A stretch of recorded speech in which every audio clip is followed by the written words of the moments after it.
Before we get into today's topic, I want to speak directly to my American viewers. Today is Veterans Day in the United States, and to everyone who has served in the United States Armed Forces, Army, Navy, Air Force, Marines, Coast Guard, and Space Force, thank you. Your service matters. Your sacrifice matters. You wrote a blank check payable to the United States of America for an amount up to and including your life. Whether you served in combat or in support roles, whether stateside or deployed overseas, whether in war or in peace, you answered the call when your country needed you. That deserves our deepest gratitude. Thank you. But today, I need to say something uncomfortable. So, in Commonwealth countries, and so what do we mean by that? So Canada, the United Kingdom, Australia, New Zealand, and a number of others probably follow the same holiday format. This day of November 11th, it overlaps with U.S. Veterans Day. It's after World War I, it was called Armistice Day, and then in the Commonwealth countries, it's known as Remembrance Day. And it is the primary holiday in these Commonwealth countries to honor the war dead. So, two of my granduncles lied about their age. I mean, it was kind of one of these open things that people did it. The government turned a blind eye during World War II. And they were 14 years old, and they lied about their age, said they were 16. And they served as sailors in the Royal Canadian Navy, open bridge ships, hunting U-boats, escorting convoys, and, sea spray so cold that, it freeze on just sheets of ice on the tops of the ships. And it's, if you've ever taken a tour on one of these era open bridge corvettes, you'll see it would not have been a comfortable trip across the Atlantic. And so they did that. My grandfather served as a tail gunner on Lancasters, and he was a Canadian Air Force sergeant, but I believe he flew with the RAF rather than the RCAF. And my father served in the RCAF, and I served 9 years in the Royal Canadian Navy in a number of different roles, finishing in personnel selection, starting in naval surface warfare.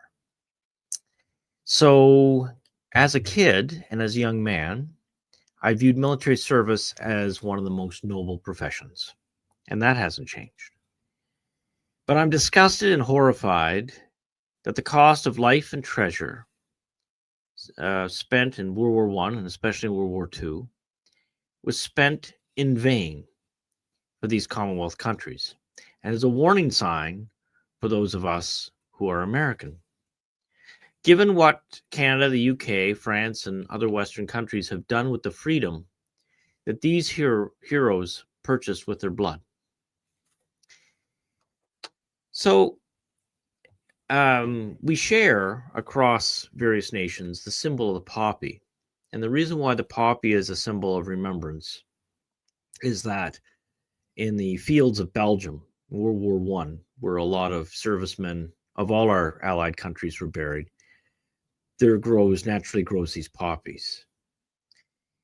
And there's a custom in Commonwealth countries that the red poppy is worn on the, you can buy them at stores or donate to the Legion and that kind of thing, acquire them. And the red poppy is a custom that's still followed in England and Canada, I'm sure Australia and New Zealand. 2 minutes of silence at the 11th hour of the 11th day of the 11th month. And the ceremonies at cenotaphs in every town across Canada and Britain and Australia and New Zealand. And growing up, that was always part of November 11th. What would happen is there would always be a local parade, typically all the retired veterans. And I'm old enough that I remember when, their numbers were fairly large. And of course, now most of those veterans are like 100 years old. But, I'm in my 50s. So when I was young, of course, there were a lot of them still alive. And there would be in every small town, typically a cenotaph, basically a large grave marker honoring with normally the symbols of the various armed services, or if there was a local regiment, like a militia regiment, and the names of all the deceased that belonged to the town that were killed in battle. And so we would march down to that cenotaph. The veterans would march, the Legion would march.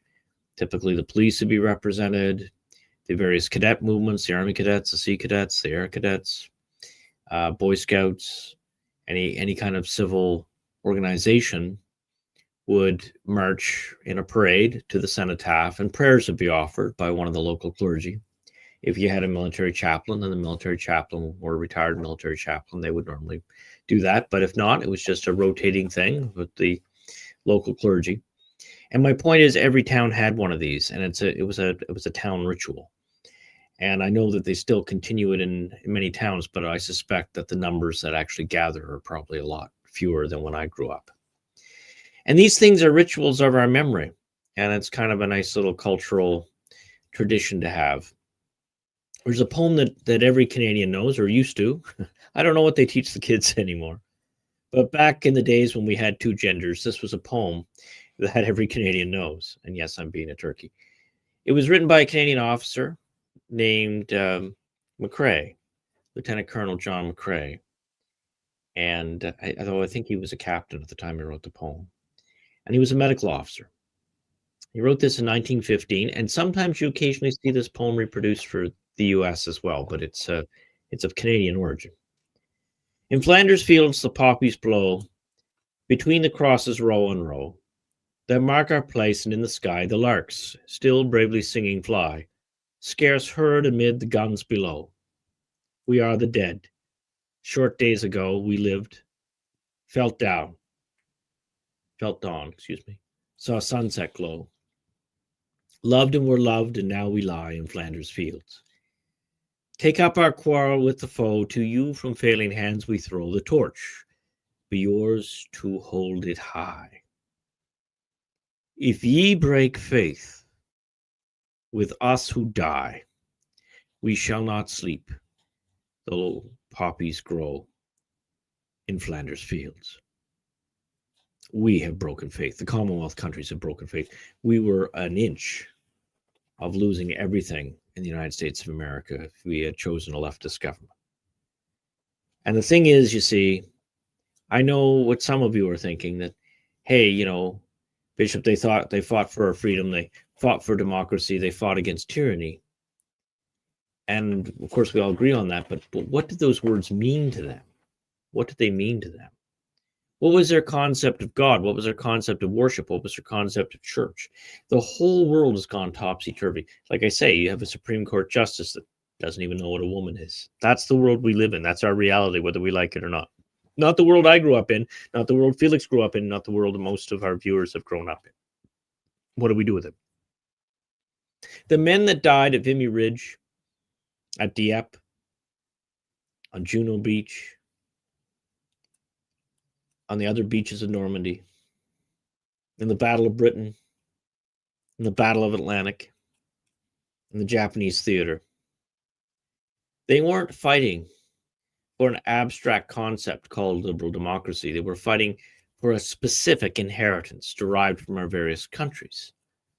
And whether you're Canadian or American or British or Australian, we are part of the Anglosphere. We share a lot of common culture, a lot of common values, a lot of common conceptions of who our God is. They fought for the Christian understanding that human beings are made in the image of God, and that our nations are supposed to reflect, in order that would be pleasing to God. They fought for the belief that truth exists and can be known, not manufactured by whomever holds power. They fought for justice, rooted in transcendent moral law, not the whims of the day or of bureaucrats. They fought for freedom, ordered towards the good, not the kind of freedom of do what you wilt that people define it as today. It's the freedom to do good, not the freedom to do whatever you want. They fought for the right to speak the truth without fear of arrest. They fought for the freedom of speech, freedom of association, things that we often take for granted, the freedom to have a livelihood without being, oppressed by those in power. They fought for the right to worship God according to their conscience. They fought for the right to raise their children in the faith of their ancestors without state interference. They fought for equal justice under the law, the same rules for everyone, not the two-tier system that most Western countries have today. They fought believing that they were securing a future for their children, which they still believed in, a world worth bringing children into. So let me ask you, what would those men think if they could see most of the Western countries today? Let me start with something that is both symbolic and deeply personal. When I first was a seminarian, I had sort of a minor seminary program in a way, kind of an informal one. I lived with a bunch of priests in a rectory and in a very poor area town, and it was an excellent experience to live in an area. I never lived in sort of a poor, dangerous neighborhood before, so it was kind of a good experience. And taught me a lot of things just about, again, a side of the world I hadn't known as a very young person. And one day I walked into I had a habit, there was the pastor of this, the rector of the rectory. There was all these retired priests that lived there too, which were a great source of knowledge and stuff. But the pastor was also the head honcho there, of course. And he and I had a friendship, and I used to, I forget what time it was, something like 7:30 at night or whatever, Jeopardy would be on. And I would go in every night and I'd spend a half hour, and I had my little chair and he had his chair, and we'd spend a little time every evening, and I'd hear about what went on in the church that day and the like. And I was working full time and going to school full time, and whatever extra time I had left was for the parish. So the thing is that little break though was something I did at least 5 days a week with him. And one day I came in and there was someone in my chair. Turned out it was a lieutenant colonel, Canadian Army chaplain in charge of all the chaplains of the Army.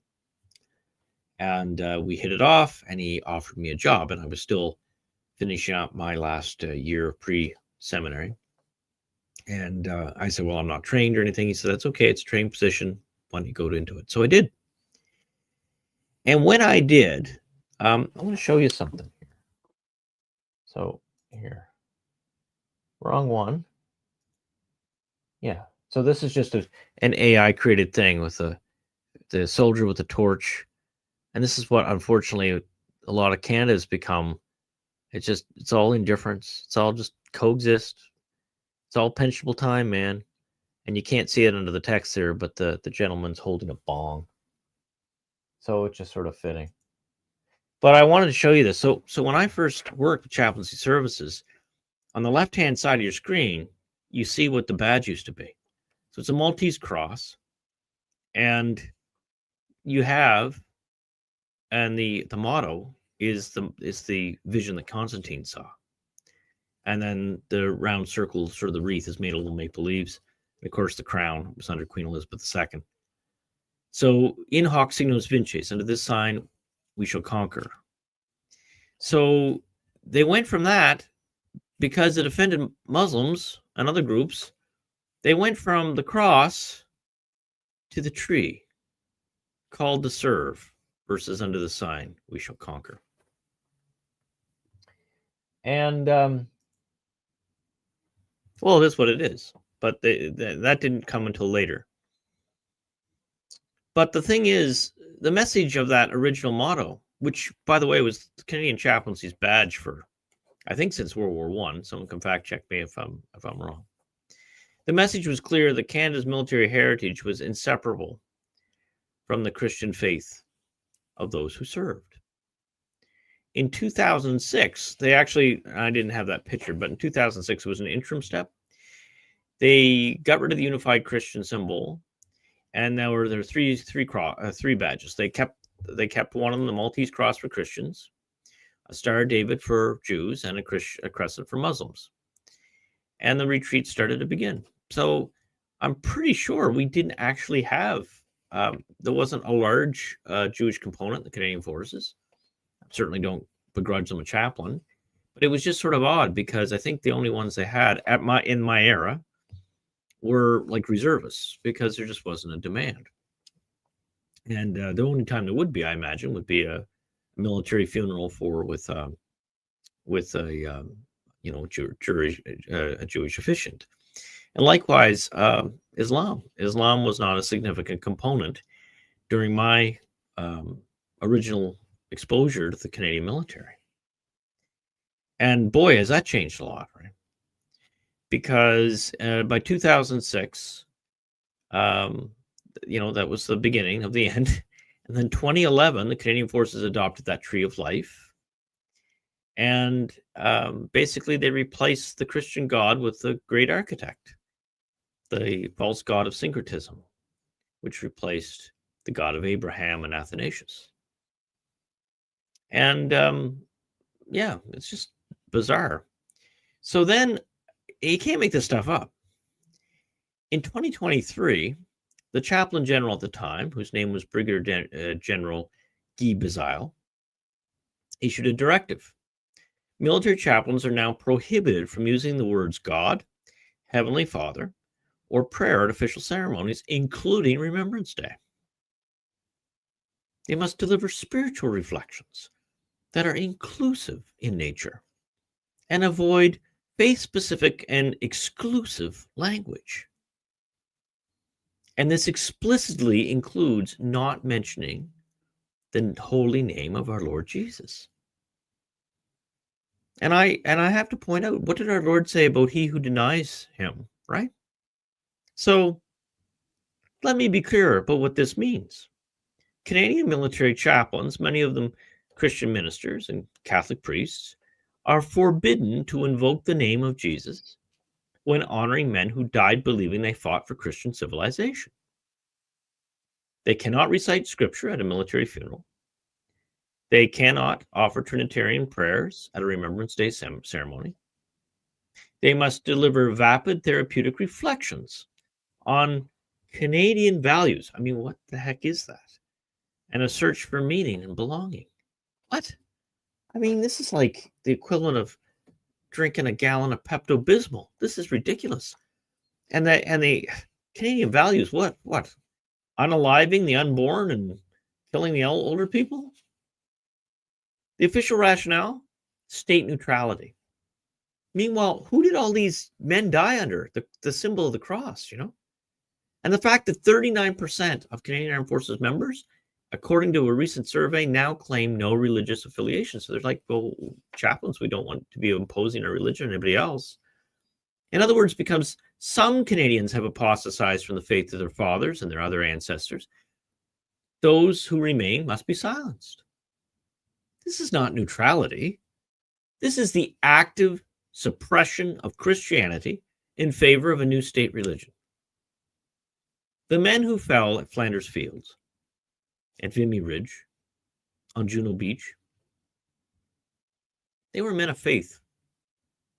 Their commanders invoked God's blessing. Their chaplains prayed in the holy name of Jesus. to forbid their spiritual descendants from naming Christ in their memorials is not inclusion, it's erasure. It's a spiritual, I don't know if I'm allowed to say the word, Felix, but genocide. It's okay. it, right? It is a lie about who these men were and what they believed they died for. And this isn't just about Canada. This is a pattern across the entire Western world. I won't replay all the tapes, but there's at least 3 clips going on right now. You check Benny Johnson, and you check any one of the major British news, like Paul Watson or the like, you will see the clips of the last remaining 100-year-old veterans from World War II telling us that everything that they did was a wasted sacrifice. It was a wasted sacrifice. Even a fellow down here in Florida says the same thing. What has it all become? This is not what we fought to preserve. And we are so far away from the values of our ancestors.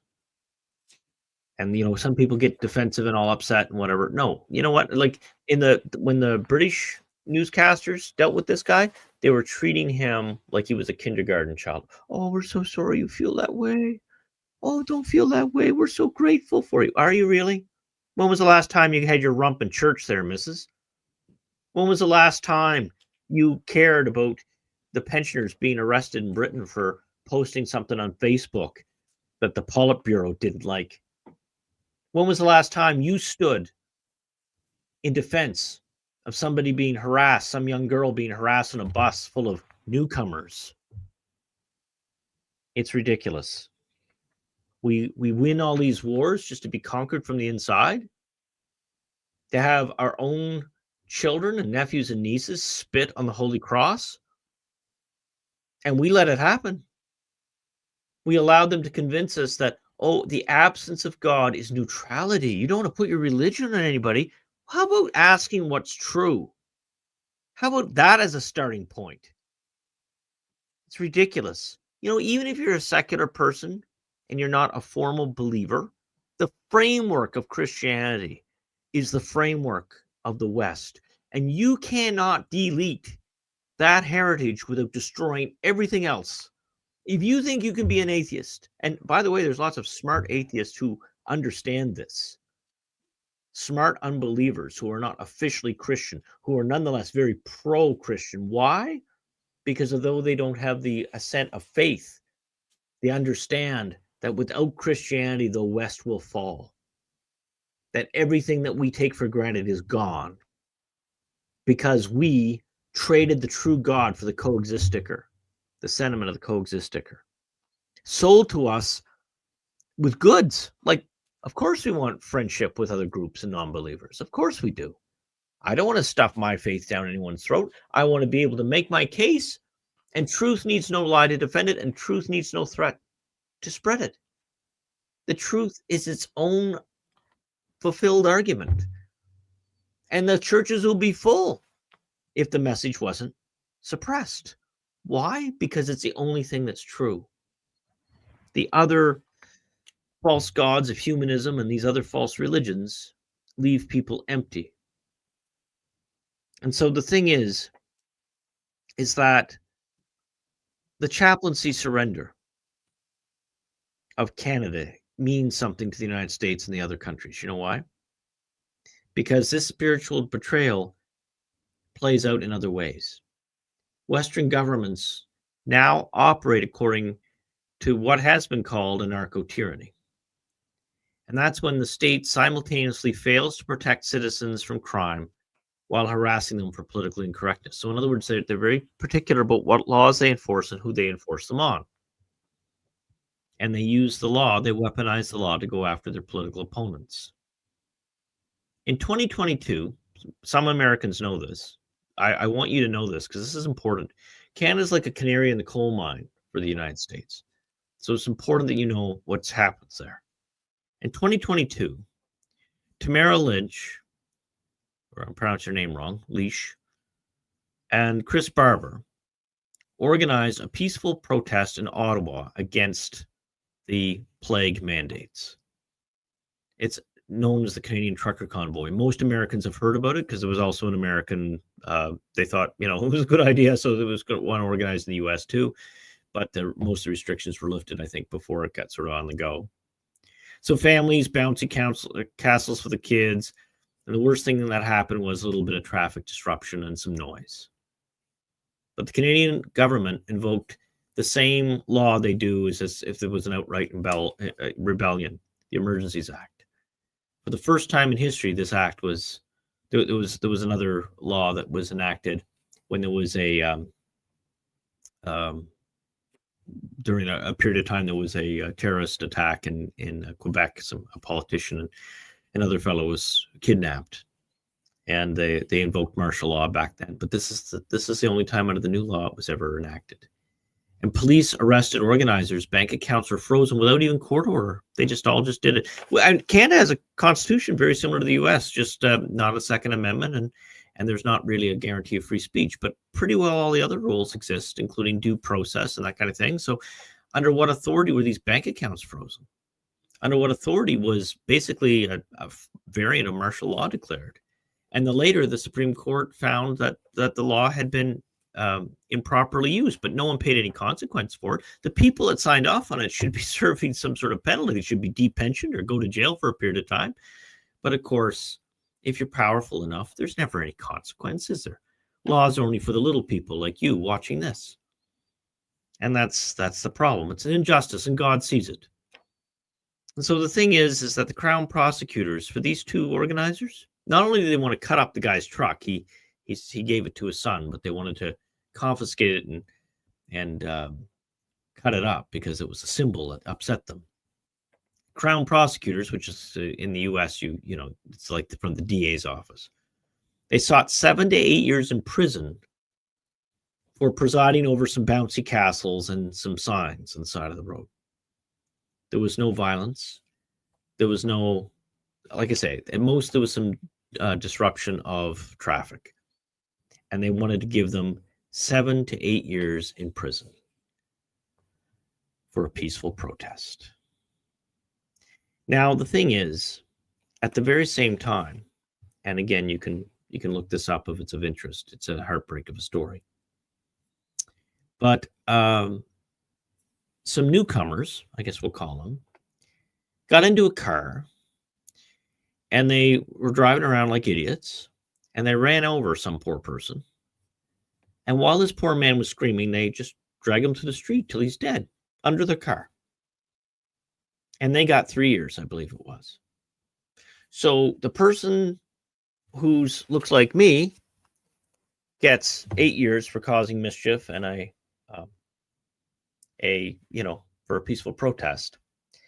And the person that has, no connection to the country other than that they just arrived, they can do whatever they want and they get 3 years, basically. They killed a man. And not only did they kill him, not only did they kill him in one of the most horrific ways that you can imagine, dying. Basically, pieces of him on the road. And there's no outrage. There's no demands from the church or even conservative groups to say, enough. This is a gross injustice. And so in the case of the protesters, they got, basically a reduced sentence or something, but that's not the point. The point was the Crown was going to ask. This was hanging over these people for years, that they might have to go to prison for 8 years for honking a truck horn. And someone can kill another and get 3? Like, seriously, why do they even bother with police and judges up there? It's ridiculous. And so the thing is, in the United Kingdom,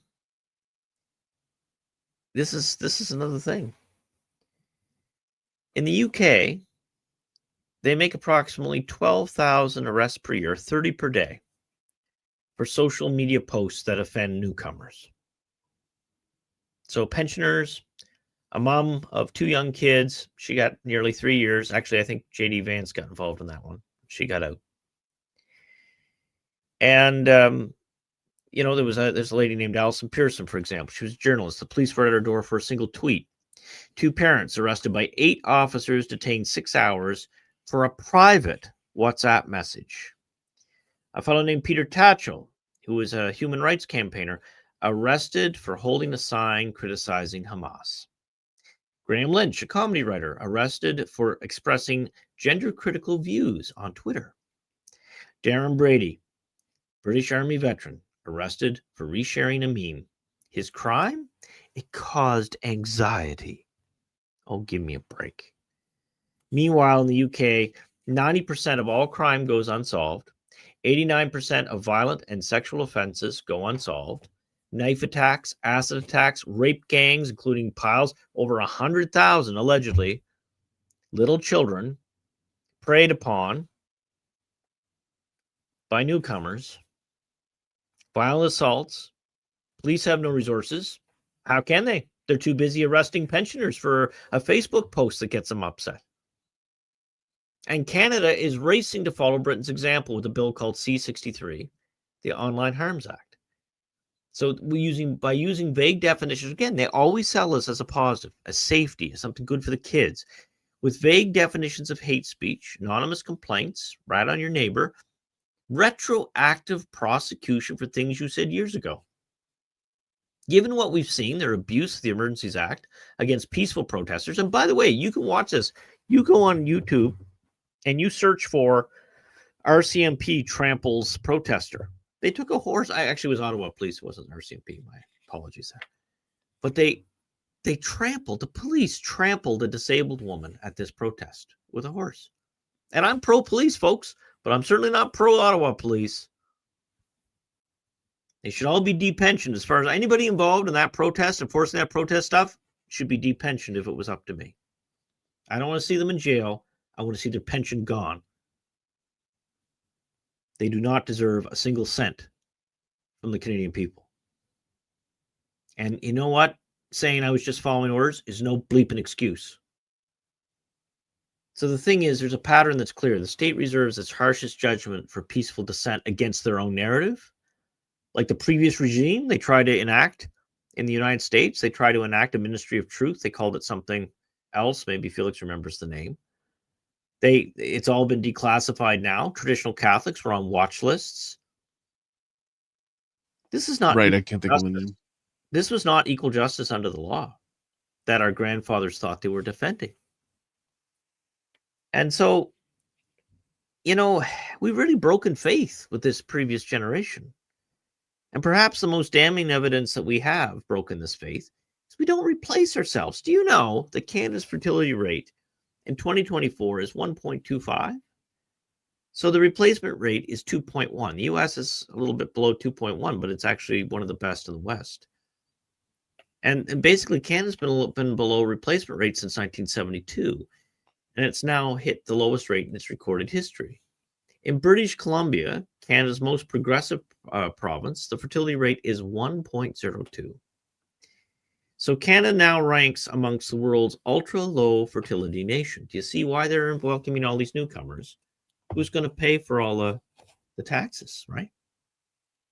They're deindustrializing and they're importing. Fertility, it's more than just, well, do you like kids or not? Fertility is a measure of a society's hope. And when it plummets, that means the people have lost faith in themselves, in their society, in the future. And a fertility rate like we see here, it's just not sustainable. All baby boomers will reach retirement age by 2030. A massive generation is retiring, and there'll be radically fewer workers to support them. The economic promises made to retirees cannot be kept. The social programs cannot be funded. The debt cannot be serviced. So there's going to be a reset of one sort form or another. I think President Trump and the Treasury Secretary in the U.S., they have a plan. I don't know if they're going to pull it off, but they have a plan. At least someone's doing something, because I don't see any of the other Western countries doing anything. They just lie to their people, promise them more stuff, print more money. What do you think happens?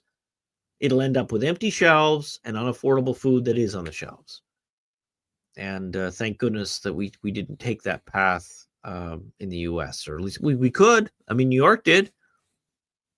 So I don't know. It goes deeper than economics. A civilization that does not reproduce itself is a civilization that's lost faith in its own future.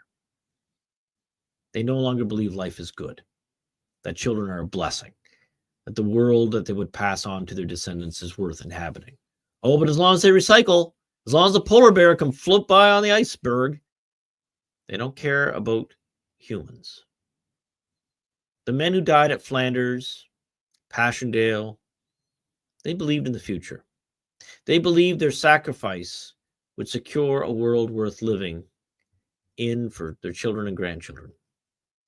What would they think of a society that has chosen sterility, that has replaced marriage and the family with careerism and consumption, that has traded the permanent things for pleasures of the moment, for hedonism? We have taken the world that they won for us at such terrible cost and turned it into a retirement home with no heirs. And that is perhaps the ultimate betrayal. Now, some of you are watching this and thinking, okay, Bishop, these are all political issues. Some of this is conservative. Some of it's just policy disagreement. No. What we're witnessing is not Democrat versus Republican or liberal versus conservative or left versus right. Not in the usual partisan sense. We are witnessing the collapse of the anthropological and metaphysical foundations that make free societies possible. And I got to tell you something, the big churches are all in on it. Look at their stuff. You know, you get, for every one good thing that comes out of them that's pro-family, there's another like 9 that are pro-UNWEF Borg. And the thing is that the men who died in those world wars were not defending liberal democracy in the abstract. They were defending a particular civilizational inheritance, like that Christianity was a part of, that was at least in the back of their head. The Christian understanding that human beings are made in the image of God. That's what we're talking about. That truth exists and can be known. That justice is rooted in transcendent moral law. Not the will of the powerful or the person that controls the newsreader, that they all these different channels reading the exact same news all at the same time, the propaganda. You can cut with a knife. All these poor people programmed. NPCs, soulless. And watching it is so painful. It must be painful for many of the viewers. I know that you see the same thing I do. Without transcendent truth, there is only power to fight about and personal preference. Without God, all that remains is the will of the state, and you better behave at the point of a gun. And that's why that chaplaincy surrender matters. It matters why the cross got changed into a tree. That's why the 2-tier justice system matters, both in the US and Canada and the UK. That's why the fertility collapse matters. These are all related. They're not disconnected phenomenon. They're symptoms of the same spiritual disease.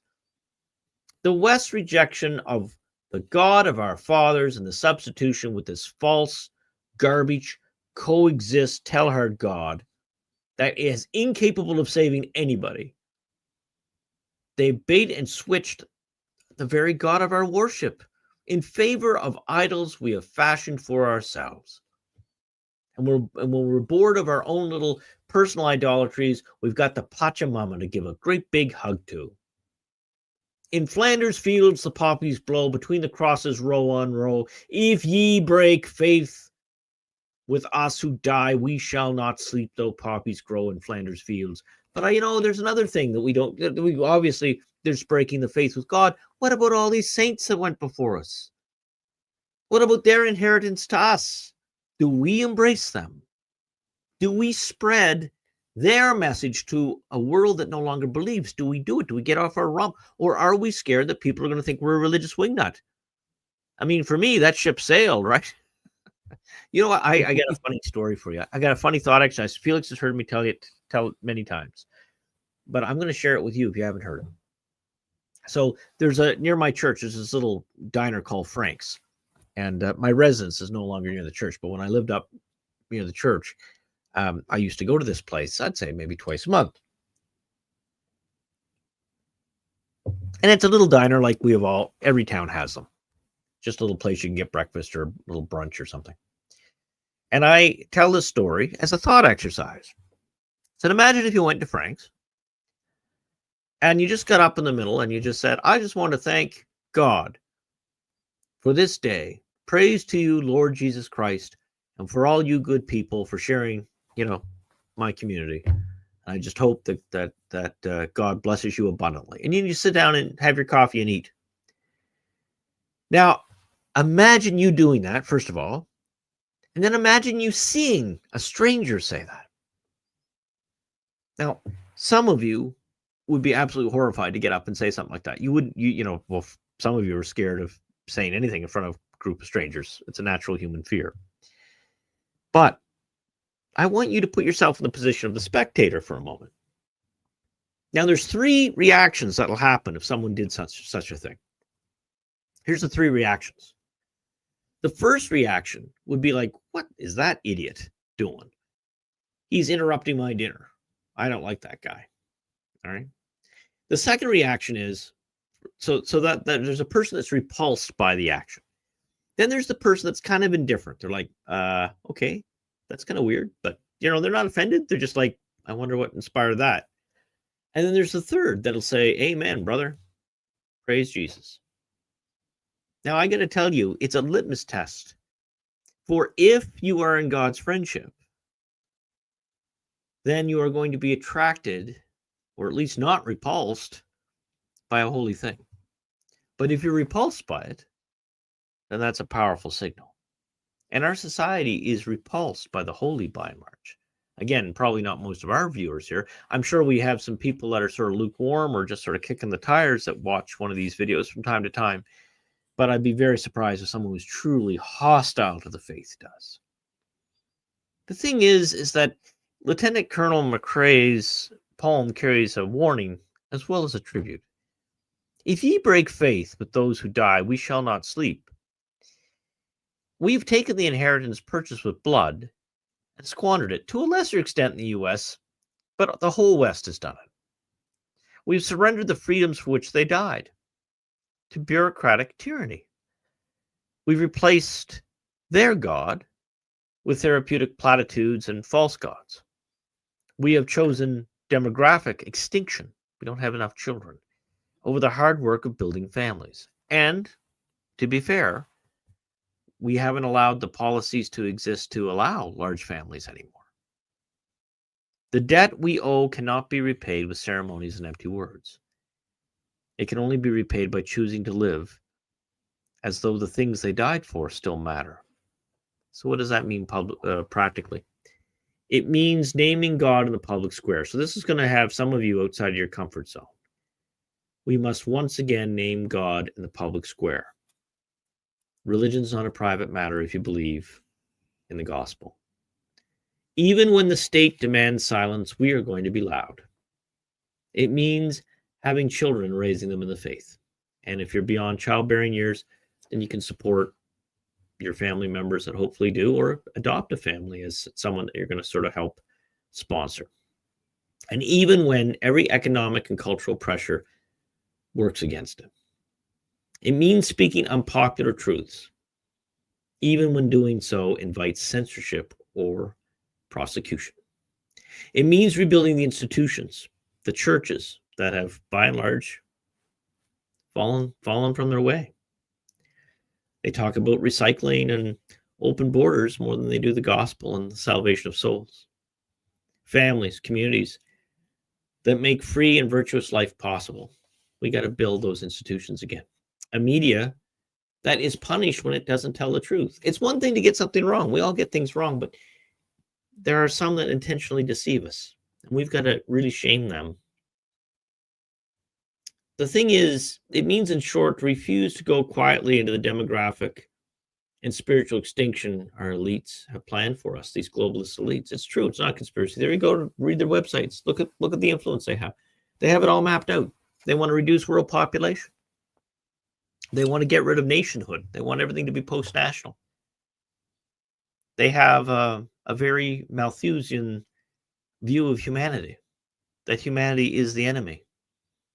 And the thing is that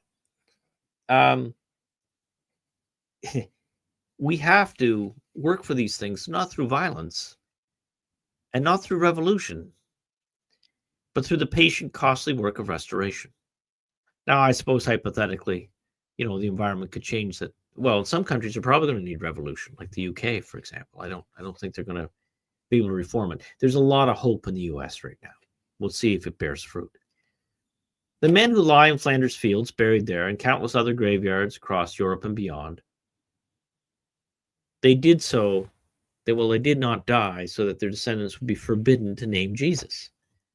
They did not die so they could be arrested for a Facebook post. They did not die so we could be demographically replaced through mass immigration. They died believing that they were securing a future for Christian civilization. If we truly honor them, we will fight to make that future reality. We will take up the torch they threw to us from failing hands, and we will hold it high. We will not break faith. So, Felix, what do you think? Well, I don't know. Where do we start? I mean, I guess the number one thing is by including everybody in these in all these faiths, you literally excluded the one true God. Like, right? I mean, like this is it for those of you. Some of you know Felix and I personally, or actually, you all know if you watch here because what we are, right? But the thing is, we're not anti any other group. We just have to be assertive promoting Christianity because no one is. Not our own churches aren't. All these big churches aren't at all. They're not pushing Christianity. They're apologizing for it. Now I got to show you something funny. I'm going to show you something very funny. Now, some of you are going to be mad at me, but that's Uh-oh. We know we know what I'm like, right? How dare you? I know. Okay, now I'm going to show you. I took away the sound. I want to avoid copyright issue. I want to present to you the commander of the Canadian military. All right, now you're not going to believe this when I show it to you. I want you to think of two things. I want you to think of your great or your grandparent, your great grandparent who fought in one of these world wars, being introduced that this is the head of the military, and then the second. Can you imagine if Secretary of War Hegseth met this?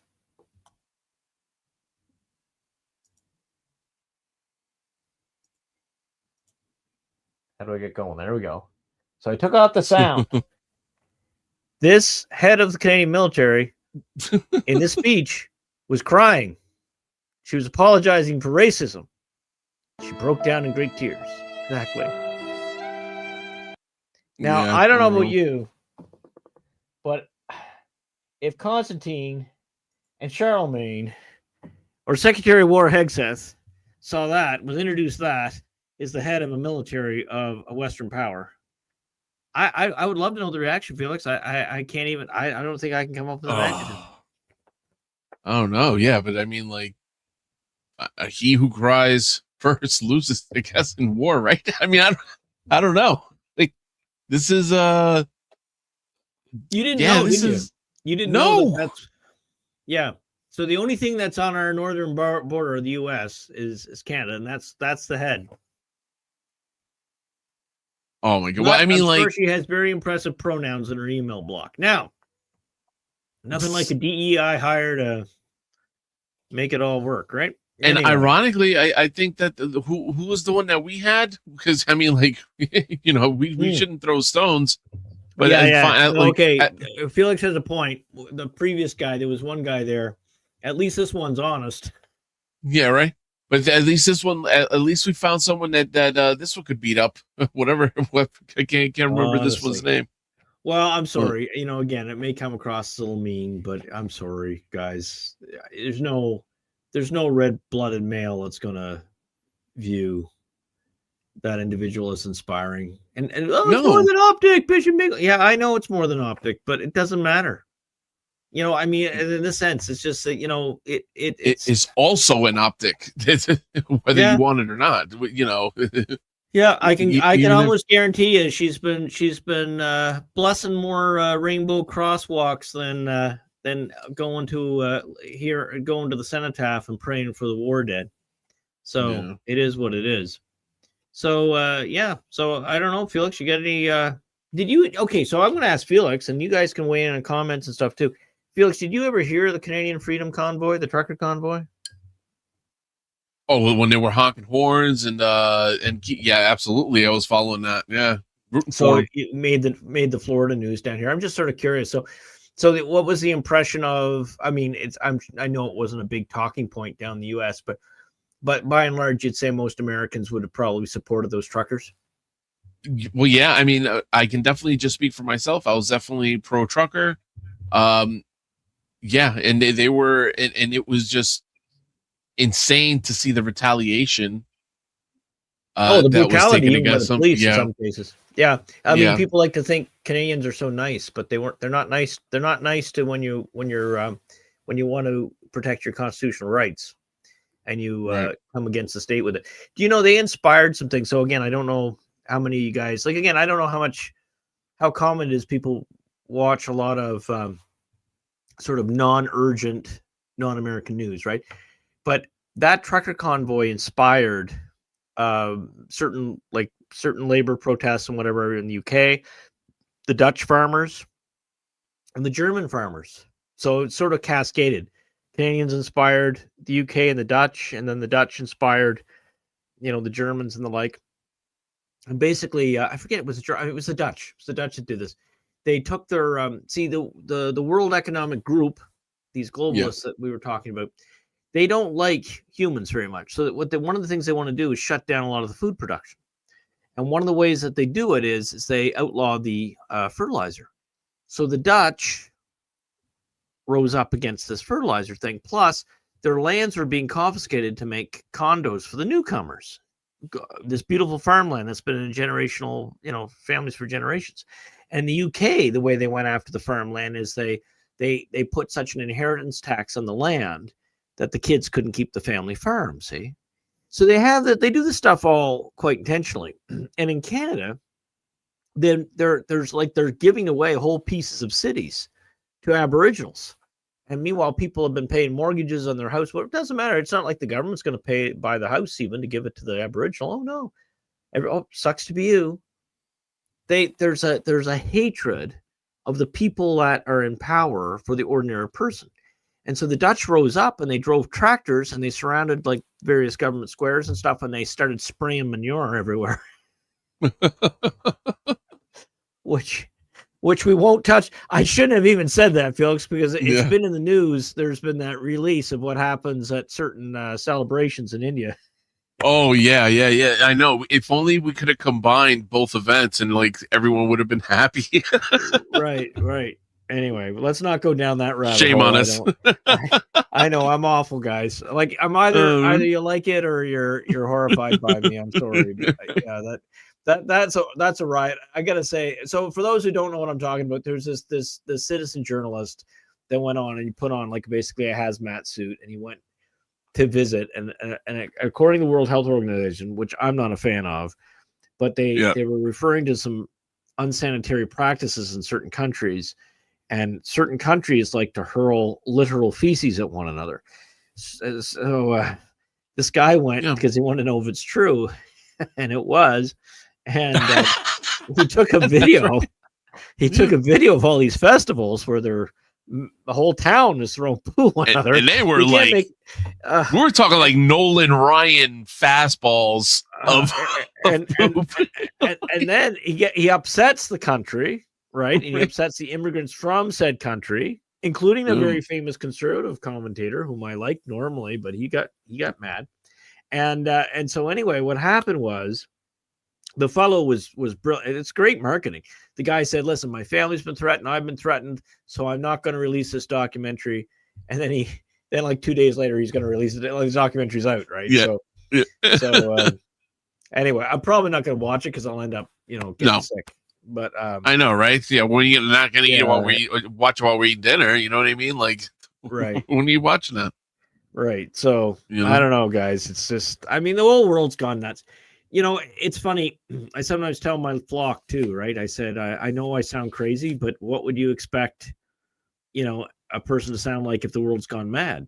Like, Yeah, right. right? Because I mean, like, just think about what you're saying here.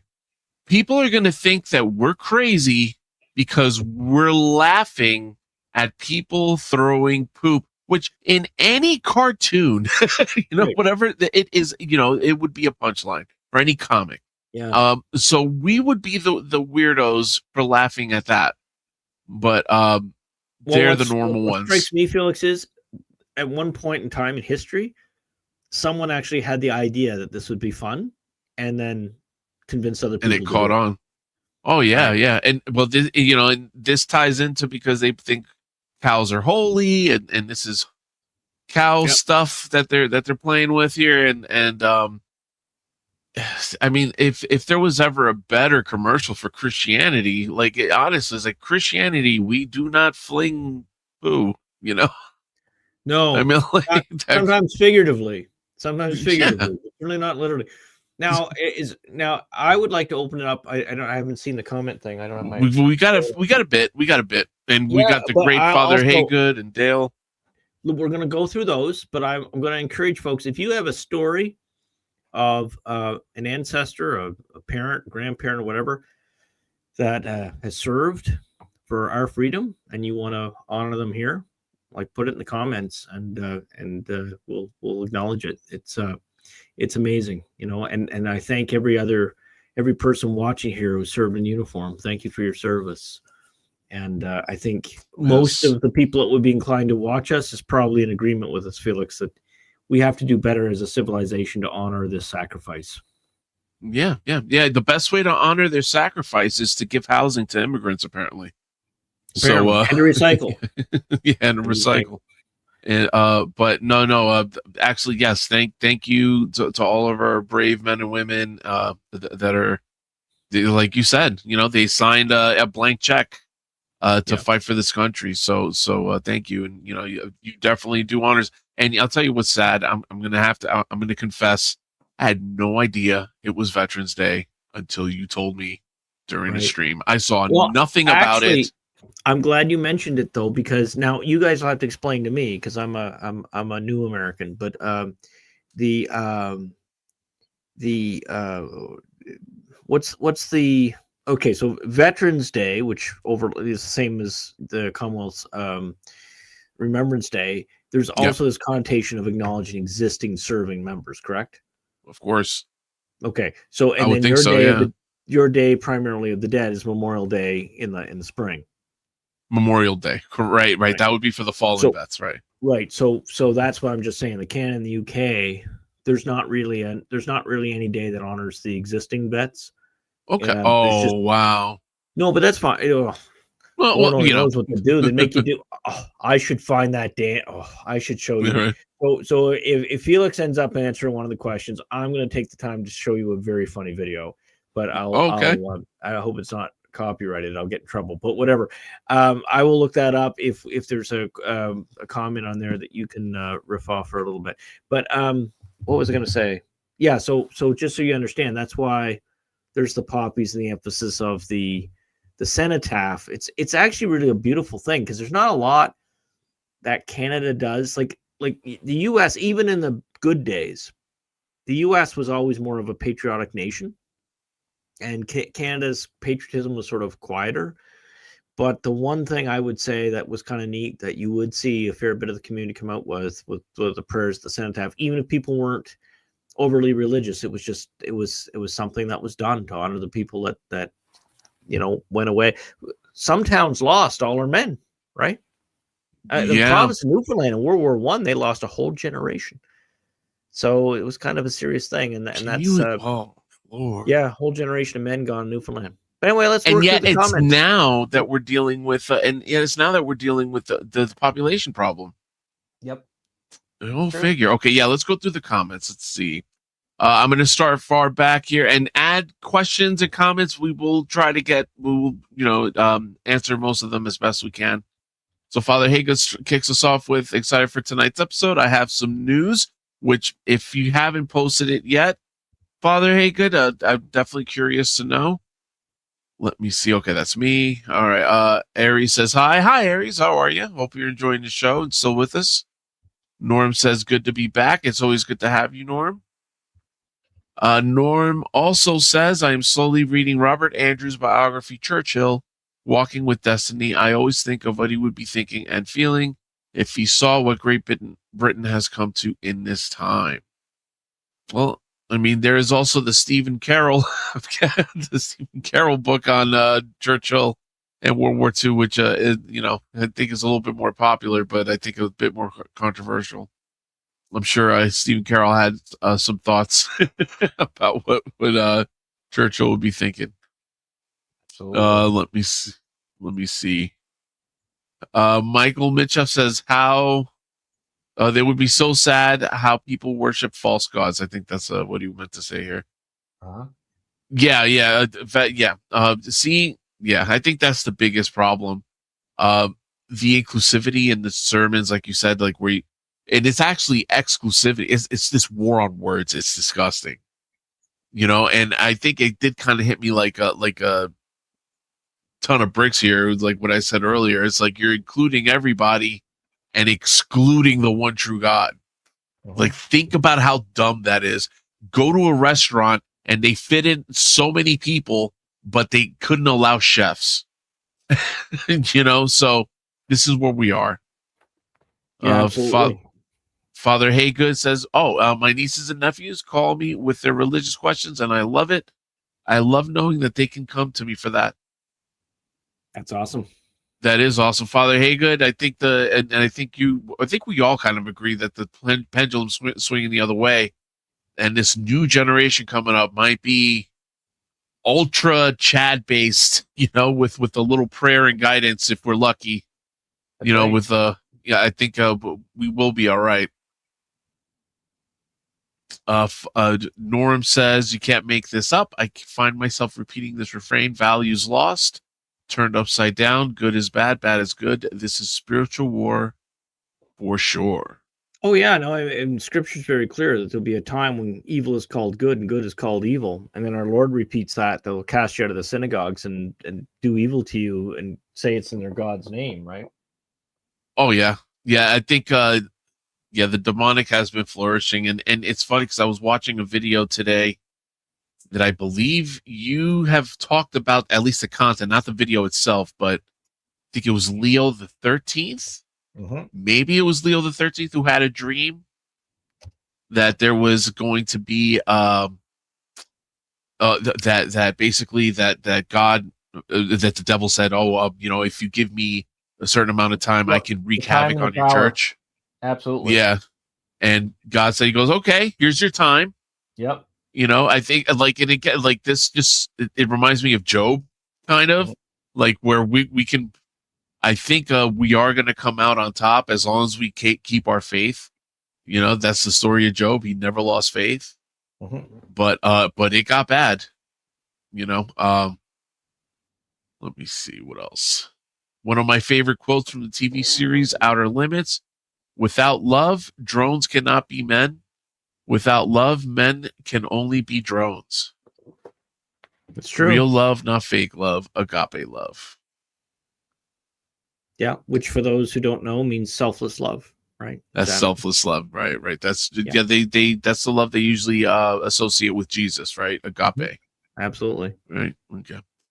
If my great Father Haygood says, if my great grandfather was still alive, he was 82nd Airborne during World War II and was on the battle. He was at the Battle of the Bulge. He would remind me that they weren't just fighting for them; they were fighting for us. That's awesome. That's an awesome attitude. That's kind of neat. So it's just going to show you. See, Bishop Haygood's a fair bit younger than me because it'd be my grandfather. And just that era. I had a funny thing. I think I apologize if I retell some of these stories. I was telling a friend a story about my friend Father Melnick, and he passed away a little while ago. But the story was about 30 years ago. And I thought, jeepers, that's just like it was like a week ago, 2 weeks ago. How did the time fly? And then I realized that's 30 years ago, and it went like a blink. And then if you take my birth year, you subtract 30 years, you get World War II. And I never felt really old before that. Yeah. There you go. Someone said that. It was like, the time from the time that I was born till now is longer than the time from I was born to World War II. So I'm like, oh. Well, thank you for that crisis that I'm gonna have now. All right, let me see. Father Haygood also says he's continuing from the last comment. He was the wisest man I've ever known. He believed in the American dream and the American people, even during the darkest days. And I gotta say, I'm kind of there too. So where the church, hey Dale. So where the church, hey, Dale. Where the Christian church, Catholic Church in particular, but the overall, even the baptized, where we share something similar with the nation of the United States, is that I suspect that if it falls in appearance, at least on earth, because we know that certainly the church Jesus founded, the fires of hell can't prevail, but that doesn't mean that we're going to keep all the buildings and everything's going to be hunky-dory, right? So the thing is that the United States and the church share this attribute, that if we have a fall, it's going to be from inside. It's not going to be from outside, I think. Yeah. And that's my opinion. You can be, but no, just as the Lord had Judas, you see a lot of these churchmen are really bad, and they attack us from the inside. Outside, truth doesn't need a lie to defend it. We can face any religion just with the truth of the scripture and of the councils and of the saints. And that's all we need. But it's when our own church people redefine all these things and make them ridiculous, we don't have a leg to stand on, Yeah. I mean, the moderns can't even follow their 1990s catechism, and they don't think it through. They don't realize how that's hard to evangelize when you appeal to a certain church authority and it keeps it a moving target. And how's that work? Yeah. Now, and I did this could be borderline heretical, so correct me immediately if I'm wrong on this, but I've had this thought, or like this almost theory, where it's like we're going to see almost like the gospel mirrored in what happens with the church. Mm-hmm. And I don't know if that was intentional. And again, like I know I'm not this smart. I'm almost positive someone has thought of this probably like in 200 AD or something like that. I just never read who said it, but that we're gonna see these types of there's like tons of foreshadowing into what happens to the church nowadays, and like from like either the parables or from the verses themselves. I found it, Felix. Sorry for the distraction, guys. I had this. I killed enough time. No, you did. You did a great job. So it's in the window there, our little chat window. If you want to figure out how to broadcast it. Oh, okay, cool. I see. Yeah, all right. I don't know. You guys aren't going to believe this when we show it to you. I know, right? Give me 2 seconds. I'm just setting it up right here. All right. Make it full screen. Okay. I will. I can just imagine what I would do if I was in uniform there. I'd end up court-martialed. I know, right? Wait, why did this just from my mouth I'd be court-martialed. Yeah, right? Wait. Stop screen. See, that's why I Felix do all this, because I'd end up like shutting us off. I'd be gone. Be where is Meikle? Yeah. Yeah, right. Okay. You can't make this stuff up, guys. So let it rip, Felix. Take Dale down. Go. You ready? First, pick up your left leg up like this and bring it back. Up and back. Up, back. Up, 4, 3.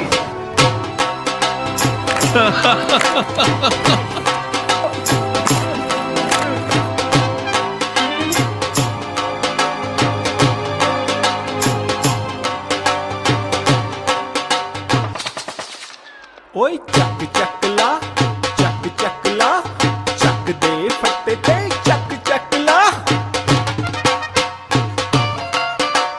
So Felix, I think we had enough.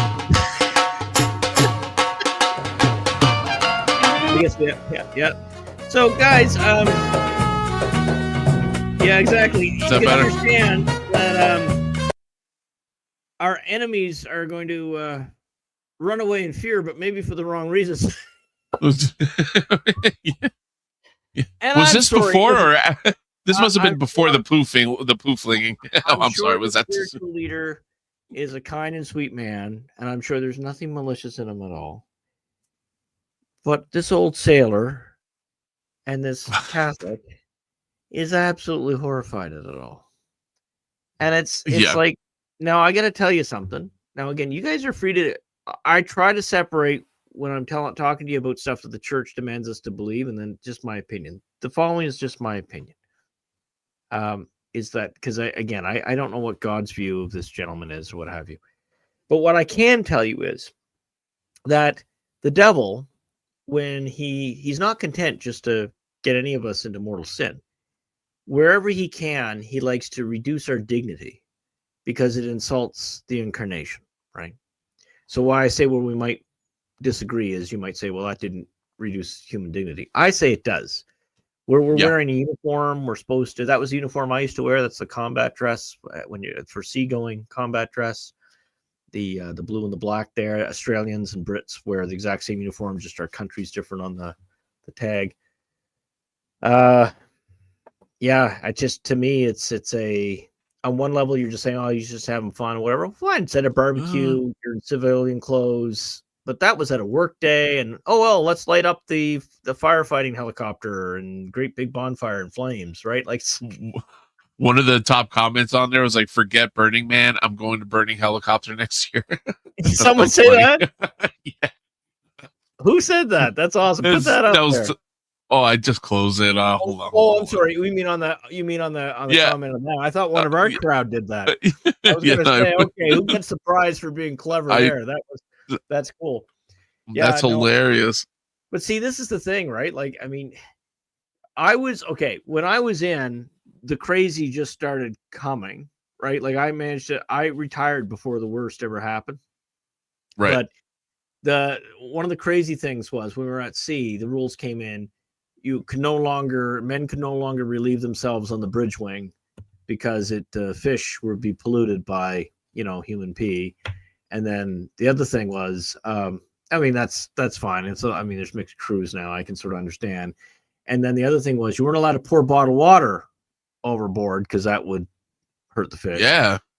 And then they'd do stuff like that. Like I don't mind difference of opinion. It's the BS that gets me, right? So this is what they do. They'd pull into a port and they'd pay like $250,000 for environmental treatment of the gray water and the black water. Like that's your wash water and your sewage. Yeah. But in some of these countries, they just pulled up a barge. They happily took the check for $250,000. They pumped it off the ship. It's certified environment, and they just poured it off over the side and the other side, and they laugh. But the Europeans, the Canadians, the Americans, well, we signed off that we did it in an environmental friendly manner. We got the documents to prove it. So it's just a game. Like, so there's so much grift that goes on with a lot of these things, right? And so, right. That's part of the reason why we got to be careful. Like subsidiarity, that's church social justice teaching. Social justice in a good way. So subsidiarity means that money has to be spent and the decisions have to be made local. So one of the things that drove me nuts, like there's a lot of hypocrisy, that these people that go to these climate conferences go in on private jets, right? But they say that you're only allowed one airline flight every 2 years, but they get to use a private jet because they're special. And they'll do stuff like the most environmentally progressive or concerned or whatever province in Canada is British Columbia. Go ahead and Google what the city of Florida, their capital, city of Florida. What am I talking about? The city of Victoria. The city of Victoria, the capital of British Columbia, how they treat their sewer. They just pour open sewer in the water. So that kind of stuff drives me nuts, right? Because they'll be the first people to lecture at us for making sure the right type of plastics in the right kind of container and, six levels of recycling and all this kind of crap. But then they pour actual like poisonous crap into the ocean. Like, what's wrong with you people? They'll worry about a seal farting or a cow farting, but they don't care about all that waste going into the water or all these chemicals that go in the water from, the various pharmaceuticals that humans consume. So it's just kind of weird. I don't know. Like I always get a kick out of it because in some ways I'm probably more of an environmentalist than some of them that are loud, in the sense that I just want clean. I want a clean environment, but I'm not into all this virtue signaling, right? Which I think is a bunch of crap. Yeah. Yeah, it exposes a lot of, like you said, hypocrisy and ridiculousness. Father Haygood says, as a Florida man, in quotes, yes, we would support truckers. Even the children of the corn support truckers. Everyone supports the truckers except for like the big city folk, I think that's what ended up happening in Canada, right? Was it Toronto or where was it? Ottawa is one of these cities that only exists. It's like, kind of like DC. It only exists to support government. It has no real utility. So it's they got very upset with having some of their streets blocked. Well, but, what would happen is it was more than that. Independent reporters would go, and they would, they saw everybody was basically having a party. They were welcoming to everybody. They weren't, and then I saw an interview. There's a fellow I follow, John Bolton, not the evil John Bolton, but the good one. It's John Bolton AB. And not to be confused with the guys in trouble right now. But no, this fellow's just like, he's a 60-year-old Albertan, and he had a guest. What was his name? He was a constitutional lawyer up in Canada. But anyway, this fellow was saying that he ended up defending some of these truckers. And he said when he went down to visit, he said there was these impromptu support gatherings, right? So what would happen is on the overpasses, as a trucker convoy would come in, supporters would line these overpasses, the highway, and hold signs and honk horns and do whatever. And he said when he was walking around them, he said a very common story was that everybody was saying, I thought I'd be the only one or two or three people. And instead there were hundreds of people. But see, this is what happens when you have a state-controlled media, and they pretty well do. So the information doesn't get out unless it only gets out from word of mouth in places like Rumble and YouTube and Twitter. So if you don't think about this, you're saying that there are people saying, I thought I would be the only one, and they still came out. Think about all of the people who stayed home because they thought they were the only one. And this isn't like, I'm not judging. Seriously, I'm not like, I know. But just like, I'm not going to go out there and stand out there by myself. It's going to be pointless. Well, like, how many people got discouraged and didn't do that for that reason? I guess, it's combined what Felix is saying with what I was trying to get at with the point here is that I want you guys to find some encouragement. I don't want you to feel ridiculed that the society went this way. I want us to say, okay, it's like they said, I had this guy, this old chief when I was in basic training. Meikle, you suck. Like right in my face, like, Meikle, you suck. And then he said, stop sucking. And I was so happy. I don't know why, because that's like normally they just tear you down, right? No, because stop sucking implies that he believes that you can, you might not. You just stop. Yeah, right? Yeah. I mean, one day you're going to get to that level. So that's kind of what I'm saying to our civilization. We have a chance here, right? We have a chance to turn it all around. Oh yeah, that old devil. He's so smart. He's already causing. Oh my goodness, folks. Speaking of what I was going to say, a realization. I had no idea. See, I go into work mode and I don't pay attention to Twitter or the different news for a couple days, and then I sort of binge it. Right. I just found out that Ben Shapiro, whom I used to admire for his debating ability, Ben Shapiro lied to Megyn Kelly about something very, very serious. It should be a career ender, and was caught. And do you know what I'm talking about, Felix? Yes. So he was telling Megyn Kelly that Tucker Carlson is like a straight up anti-Semite. I think he just stopped shy of that, saying that, but and his rationale was that he did not disavow someone who had this view that should be considered anti. It was such a connect the dots. No, but did you hear what the lie that he said though? It was pretty serious.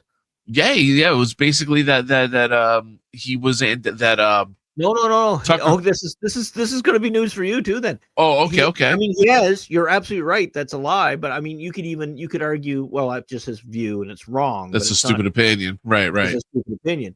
No. He on air with Megyn Kelly said that Candace Owens believed that Charlie Kirk's wife killed him. Oh, yes, I did. Yes. I did hear that. Then Megan didn't hear anything about it, but she thought, well, maybe that's just news I didn't hear. And then she didn't call him on at the time. And then she found out that it was a complete fabrication. Yeah.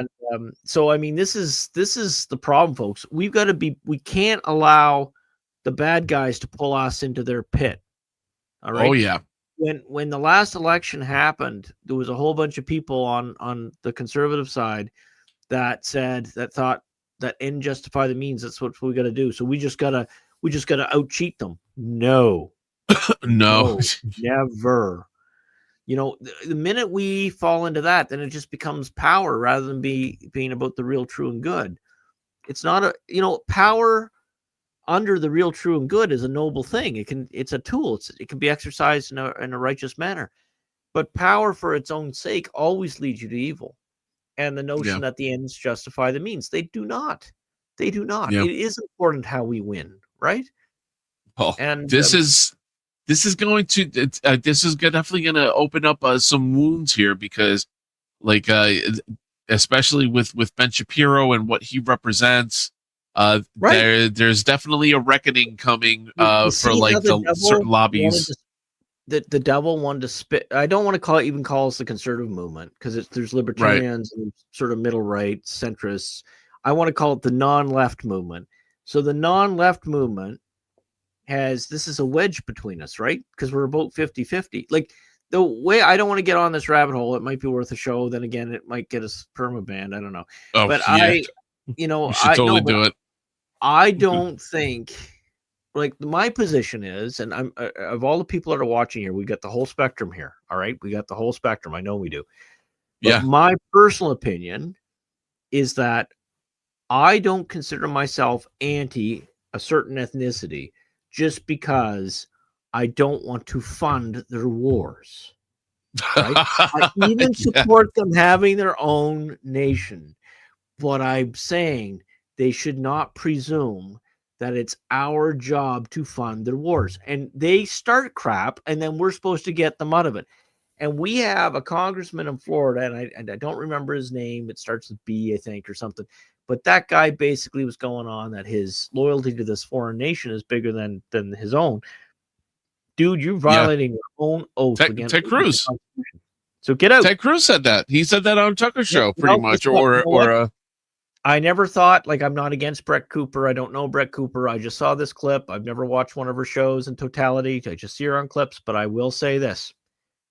She was bang on in the clip I saw. She says, "Oh yeah, I don't hate you. I don't dislike you. Whatever." She goes to the disclaimer. I'm just saying you would be happier if you go and live in that country. So why don't you go? That's my position too. I'm saying everybody should be where they're going to be contributive and they have loyalty to.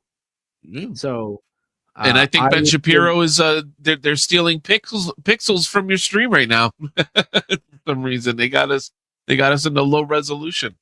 But no, you're 100% right. We definitely need to do a show on that, and even the go on. It's a minefield, though, Felix. You know why? So the traditional Catholic movement, for those, again, some of you are just curious. You're just like, well, who is this crazy guy, Mikkel and Felix? But but no, the traditional Catholic world is a very interesting spectrum. Right. Yeah. So I get it. I typically get growled at from both extremes. Like, and I'm not one of these guys. Oh, I got to be exactly in the middle. I'm not in the middle at all. Okay. I've never been in the middle hardly of anything. But that said, I do get critique from the right and I do get critique from the left. I get critique from the right because my silly sense of humor is not dignified enough, they figure. And also, I don't follow their particular faction. So therefore, I get critique from the right for that. And then I get critique from the left for, I guess, being old-fashioned or, just wanting the old faith. And it is kind of funny because I do find, so on the subject of this nation that we're talking about, I totally reject the notion that a lot of my non-denominational acquaintances believe that they want to help rebuild a temple so that there can be an abomination and our Lord will come back. I don't think it necessarily needs a reconstruction of that temple there, that we could be talking about a symbolic reconstruction. And also, the primary temples of the new covenant are going to be Christian churches. They're not going to be that temple. So there's just people that would argue there's a theological argument. Yes, there is. You're right. I'll get people firing quotes and stuff at me. Listen, I've read them. I've heard them. You may be right. But what I'm getting at is that this notion that somehow evangelical Protestants or non-denominationals would support another religion against their own, to me violates John chapter 1. Yes, right? 1,000,000%. John chapter 1. You read John. So, but the thing is, when someone like me says something like that, then what happens is people say that I'm anti that particular group, and I'm not.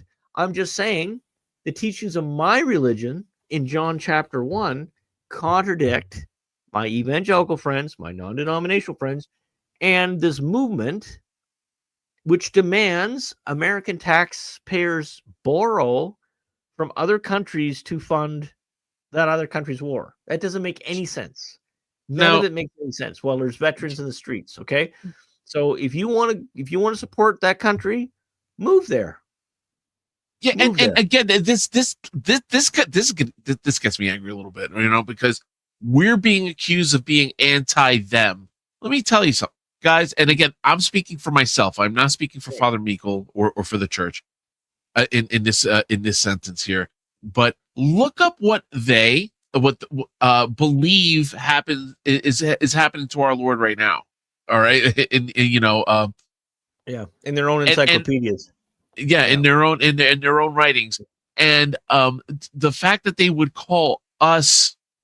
accuse us of being anti them, like, in a way, it's very disrespectful.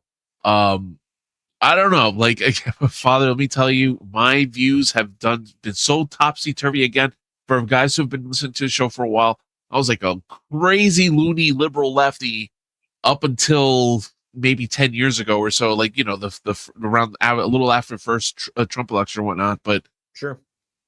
But again, like, all my views have gone through a crucible of their own, where it's like, oh, okay, like, a lot of my views have been tested, and many have changed, and this is definitely one of them. I had to get my eyes open. Our views, since that last major event, like what was going on with regard to how people have been treated.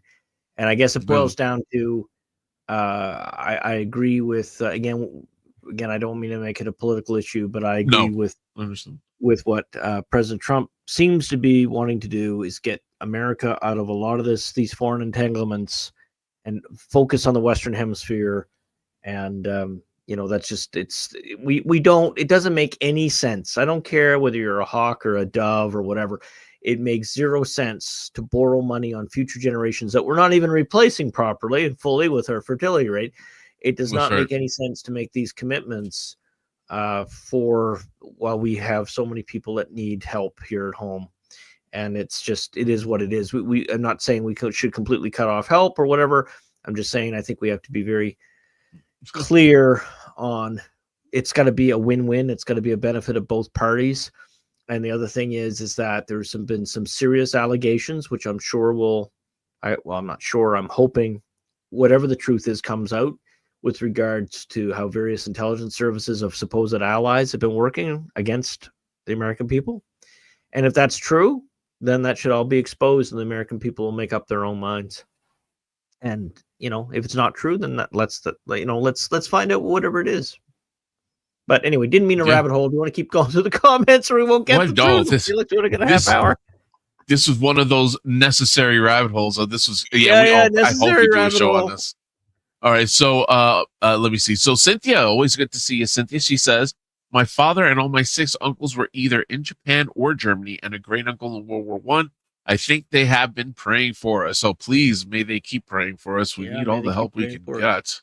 Do I want to point out something before you read Bishop Haygood's next one and thank Cynthia's family for her service. The thing is, we might, and if someone has this would be so neat. Did anybody have family that served on the other side in World War II? Because here's the thing. it happened around in the 80s. There became sort of like enough time had passed, wounds had healed for a number, and you'd have like people of a Corvette crew meet the old U-boat crew that they were hunting, that kind of thing, and they would all have a beer together, and because the opposite side was not necessarily fighting for the crazy guy that was they're in charge of their for country. tiny mustache They were man, loyal to right. the service. They were just patriots for their country. So that's sort of how people. God, I'm telling you, now you're playing with fire. Now, I mean, that's almost worse than my comment. But good luck. Well, there's a. No, I agree with you. I agree with you. Like there's certain. Actually, you saw it in Band of Brothers, which was loosely. Well, a little more loosely than loosely based on real events with real soldiers. In fact, I was amazed how they had the actors look like the people that they played, and the Dick Winters character, the actor, or excuse me, the actual person, when he visited the set, he opened up the back of the truck to say hi to the actors, and he had to go home because it was just too much of an emotional thing. Oh, it was like looking at ghosts. But anyway, the scene they rewrote the scene. But when he took the surrender of the German commander, there was a respect amongst soldiers, and they respected one another, and it was so it is kind of interesting. There's a brotherhood with the profession of arms, and it's hard for a lot of younger people maybe to understand that now because our politics are so divided and polarized. But there are honorable and dishonorable people in every military. I wouldn't suggest, if you want a peaceful view of what the Allies did, both sides did atrocities. There's Dresden, there's what the French government did to the Italians with their mercenary forces, and there's there was a lot of women really injured by France's decision, and their attitude was, well, they deserve it. Well, so there's a dark side to even our contributions in World War II. And then a lot of controversy about what happened to all the scientists of Germany, right? Both sides, Russia and the U.S. Operation Paperclip and the like. But again, I don't want to turn this into an episode of the Y-Files, but it is very, very interesting that that 50, 60, 100 years later after these events, we learn what really happened. Yeah, look up how we got NASA. Anybody who doesn't know how NASA came about would be very interested to see like who started it and whatnot, and the people that were involved. Yeah, and you know what? Even aside from the tiny mustache man connections, the amount of occult and the amount of Satanism that was involved in the creation of NASA will sicken you. I don't know anything about that one, Felix, but I will say I do know a lot about that regime had a fascination with holy relics and all that kind of stuff. Yeah. And also even CERN and whatever, the rituals that they chose to open it. Very weird. But even if you take out the German element of NASA, and you get spoiler alert, but we're talking about Jack Parsons, right? And Parsons was like a big he was a big occultist, right? Aleister Crowley, I think, was somewhat involved. L. Ron Hubbard. He opened up his beer fridge and he heard Zool. That's right. Make NASA. We will. Felix and I will talk at some point. We might have to make this some sort of. It'll be our silly. See, we should do these themed episodes like near All Saints Day and stuff like that. But anyway, we'll carry on through the comments so we get through everybody. I don't want to live. Yeah. Oh no, only a few left. So don't be too worried. But okay, cool. So Father Hagen says Corporal Ollie J. Smith, U.S. Army, 82nd Airborne, 508th Parachute Infantry, Company B, veteran of the Battle of the Bulge. Thank you for your service, Corporal Ollie. Let me tell you, if you're a corporal, that is probably one of the worst ranks because you get just a little bit more responsibility than a typical, private or for a private first class. And then, but you're not quite a sergeant, so you're going to catch all sorts of hell from E5 and up. So wow, I mean, braver man. Father Haygood, we also acknowledge existing military on the 4th of... Yeah, of course. Yeah, 4th of that's July. True. Yeah, and in fairness, yeah, I mean, Commonwealth forces sort of do too. I mean, you know, obviously people are in their uniform that day and that kind of stuff. But yeah. But I mean, mostly... I don't know of any other country in the West that honors its military more than the United States. There's a real respect. I find it, even though I served, actually, well, the only real operational stuff I did was with the U.S. Navy, but it's kind of neat because we were always treated, you know, very well, as if we were just one of the gang. Yeah. Being close allies, but I don't know if we're close allies anymore, thanks to oh, I know, right? thanks to what's going on up north. But back in the day, we Weepy were Granny. Weepy Granny. I can't believe where are we, man? Between that and the dancing gurus, right? Yeah. Oh, yeah. Where are we, right? All right. So, you know what? I pray for Joshua. I am so happy that you are back. It is always good to see you, buddy. And he says there's an Armed Services Day in the U.S. for people currently serving. That's true. Honestly, bro, seriously, it is good to see you keep coming back, man. I hope to see you next week. Father Haga said that's the main one. I just can remember. Okay, I think he was responding to that. Right. When I was born, all of my great grandparents were still alive. I think I had one or two still alive. Mm-hmm. Let me see. I had one. I think one great grandparent still alive. Yeah, it's and the grandparents stayed around for a while, but yeah. No, all right. So let's see. Norm says one of the most beautiful honoring of veterans military films ever is a little gem titled "Taking Chance," starring Kevin Bacon. Every moment is what I would call godly. Oh, I think that Norm, correct me. I think there's a scene. I saw this in a YouTube short where he's traveling with a fallen soldier in an air, like he's being flown. So he's escorting the body, you know, and if there was like a tremendous scene there and like everybody thanking him. Yeah, I got to check this movie out. Awesome. Yeah, I've never heard of it, Norm, so thank you. That's a good tip. Yeah, Taking Chance. I would also recommend Hacksaw Ridge for anybody who hasn't seen that one. Have you seen that one? No. Directed by Mel Gibson.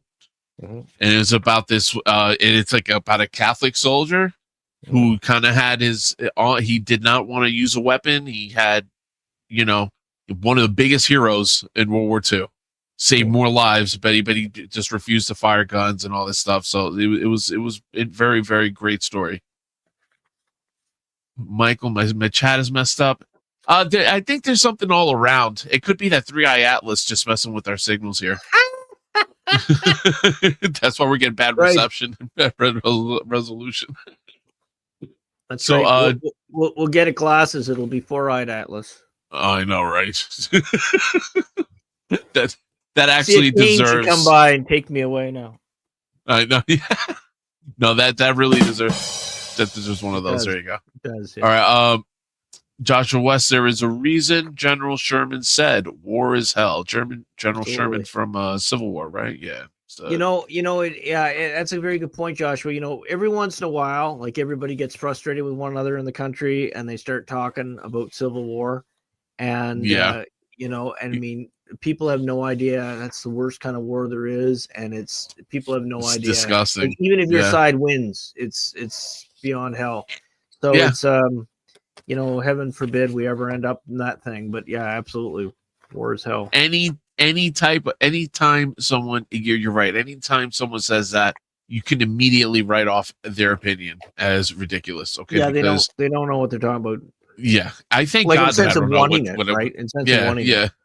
You know, like, because I acknowledge I don't know what it is, what it was like, but I can kind of, I can imagine being horrified and being like ill-equipped to deal with it. You know what I mean? Or at least be afraid that that's the case. But yeah, no, war is hell. Very true. All right. So Norm also says, yes, incredibly moving. Yeah, that movie, the Taking Chance movie. I think that's what I was talking about. I missed the big news comment. Father Haygood, I am so sorry. You published the book. Are you able to share a link somehow? Yeah, please. I don't know if you're going to be able.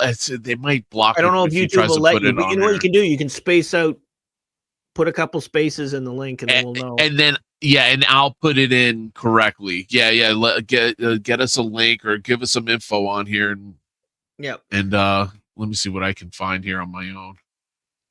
But that is awesome. Congratulations. I definitely want to hear more. And that's actually the last comment. Well, there you go. What did you do your book on? Yeah. Tell us. I definitely want to hear about this book. I'm actually going to see if I can find it myself here. Let me see. It's all just way too quiet. I see a book here. The Middle Road. Okay. Middle Road.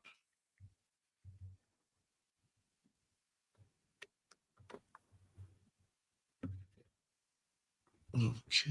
Give me just a few seconds to find it, Father. And I'm sorry, I'm all quiet.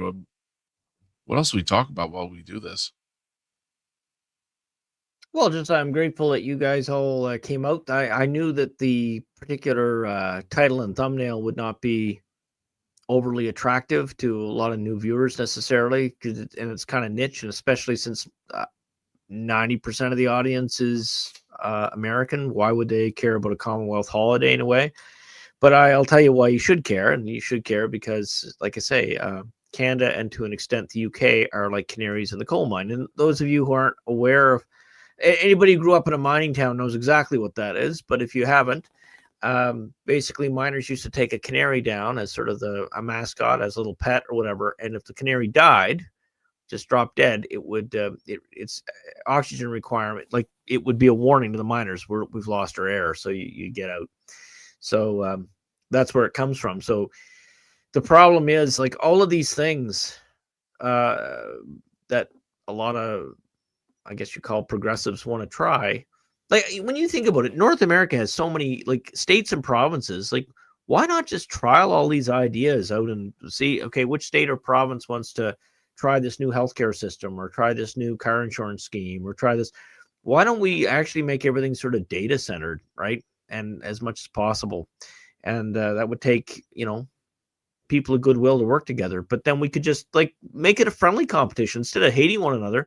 Why don't we make it a friendly competition? Florida versus Texas, or, Massachusetts against Vermont on, the kind of paint they use in the run. Come up with an idea of criteria of success, give it a period of time, and have a competition of ideas. And that way, everybody, the rising tide raises all boats. Why do we have to hate one another for having different ideas? If you want a very liberal immigration policy, then why not say, okay, California, you wanted to do this? There's going to be restrictions on interstate movement for the newcomer, but we're going to say this is what we're going to trial. And if we have any trouble, we're going to shut it down or give it so many years. Try all this stuff. See what happens. One of the things that the character Silveran, or whatever his name is, God love him, in New York, I mean, he just doesn't know economics. He's probably not a bad guy. He probably actually cares for people, but he just doesn't have basic economics. So he doesn't understand that his policies would mean, empty shelves and people hurting. So, but you say this and they're like, no, you're full of it. You're just for the greedy people. No, not at all. It's more complicated than a one variable problem. So is that the Good Bishop's book? Can you make it big? Yes. Okay. Very nice cover. Very nice cover. Middle Road, Bishop Haygood. In an age when truth is treated as negotiable and the faith of centuries is bartered for modern convenience, Archbishop Jaden M. Haygood issues a clear and uncompromising call to return to the roots of English Catholic identity, and not in defiance of Rome, but in fidelity to the faith once delivered to the saints. The Middle Road is both a manifesto and a catechetical guide, I hope I'm pronouncing it right, blending prophetic urgency with historical precision to challenge the assumptions of post-conciliar Christianity and rekindle the Church's true Catholic heritage. Well, congratulations on getting that out. Yes, I just tried to share it, but the link is too big for the comment section. We're going to put it in the description So anybody interested in purchasing it, please purchase it. We definitely need all the help we can get, and we definitely need more books like this, especially. We need to stop with this middle of the road BS that has got our church in so much trouble. And maybe I'm speaking a little out of turn, actually, by doing it.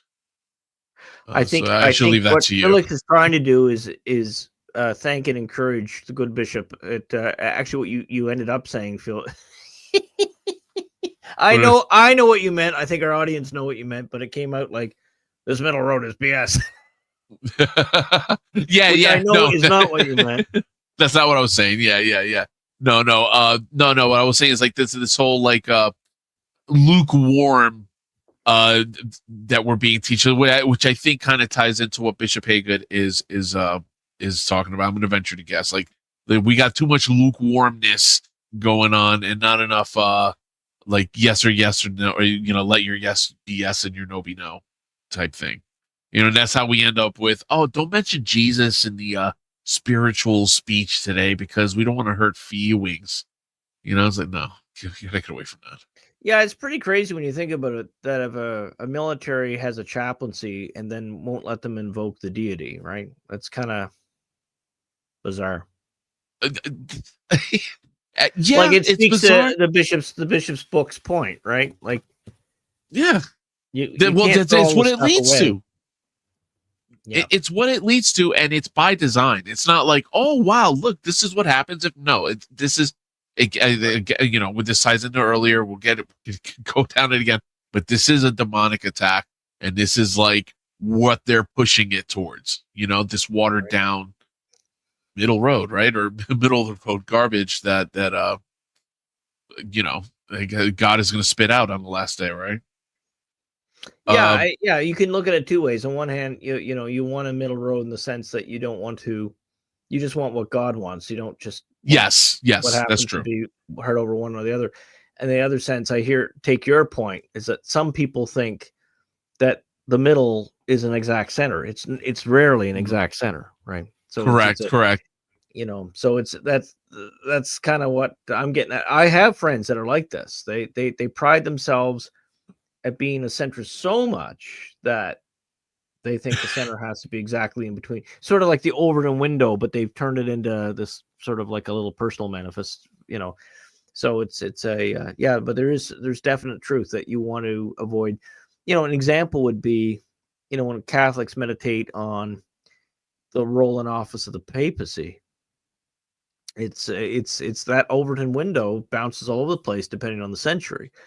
And so Roman Catholics are except Vatican I. So that sort of sets one of the frames of the discussion. But I like to say, and I just joke amongst friends too, I said, I'm as Gallican as I can be without being a heretic. And so what I mean is I defer to the wisdom of the church, but I'm definitely, and I don't have an Orthodox view. I don't believe that the Pope's just a first among equals. But I really do resist this modern notion that the Pope's a Catholic Dalai Lama, that basically he can just make up whatever he wants. And, I don't like this in the catechism. And immediately, like, actual teaching has changed versus just a style or what have you. So, I mean, the way I look at it, a Pope is a servant of the truth. He's not the master of it. The master. He's not the president of Christianity. Yeah, and I mean, but that would just be an example of where, people all of good faith, we could have a spectrum, even watching here, we have a number of people watching live, and of course there'll be probably another 200 or so, 300 that'll watch it in replay. And, there's a spectrum where we sit on that. And so, and basically don't hate someone for having a slightly different view, because we're all going to know soon enough. God's going to either sort it out, and something's going to hit the fan soon. I think it's just the circle's only square so long. And but it is interesting talking to people over the years, both Protestant, Orthodox, and various forms of Catholic, regular and irregular. Different St. Evacanist communities even have different views slightly, and so it's interesting to hear these different perspectives.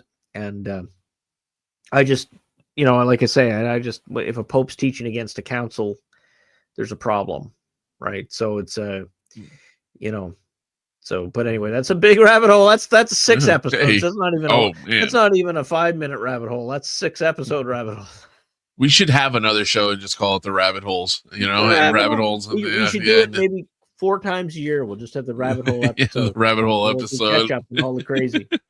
And so I think vote for which we'll just start putting a graphic up, rabbit hole, and then you guys can vote for which rabbit hole we're going to make an episode out of. Yeah, yes. All right. So I think I found probably one of the most intelligent, well thought out comments since we've started this whole podcast.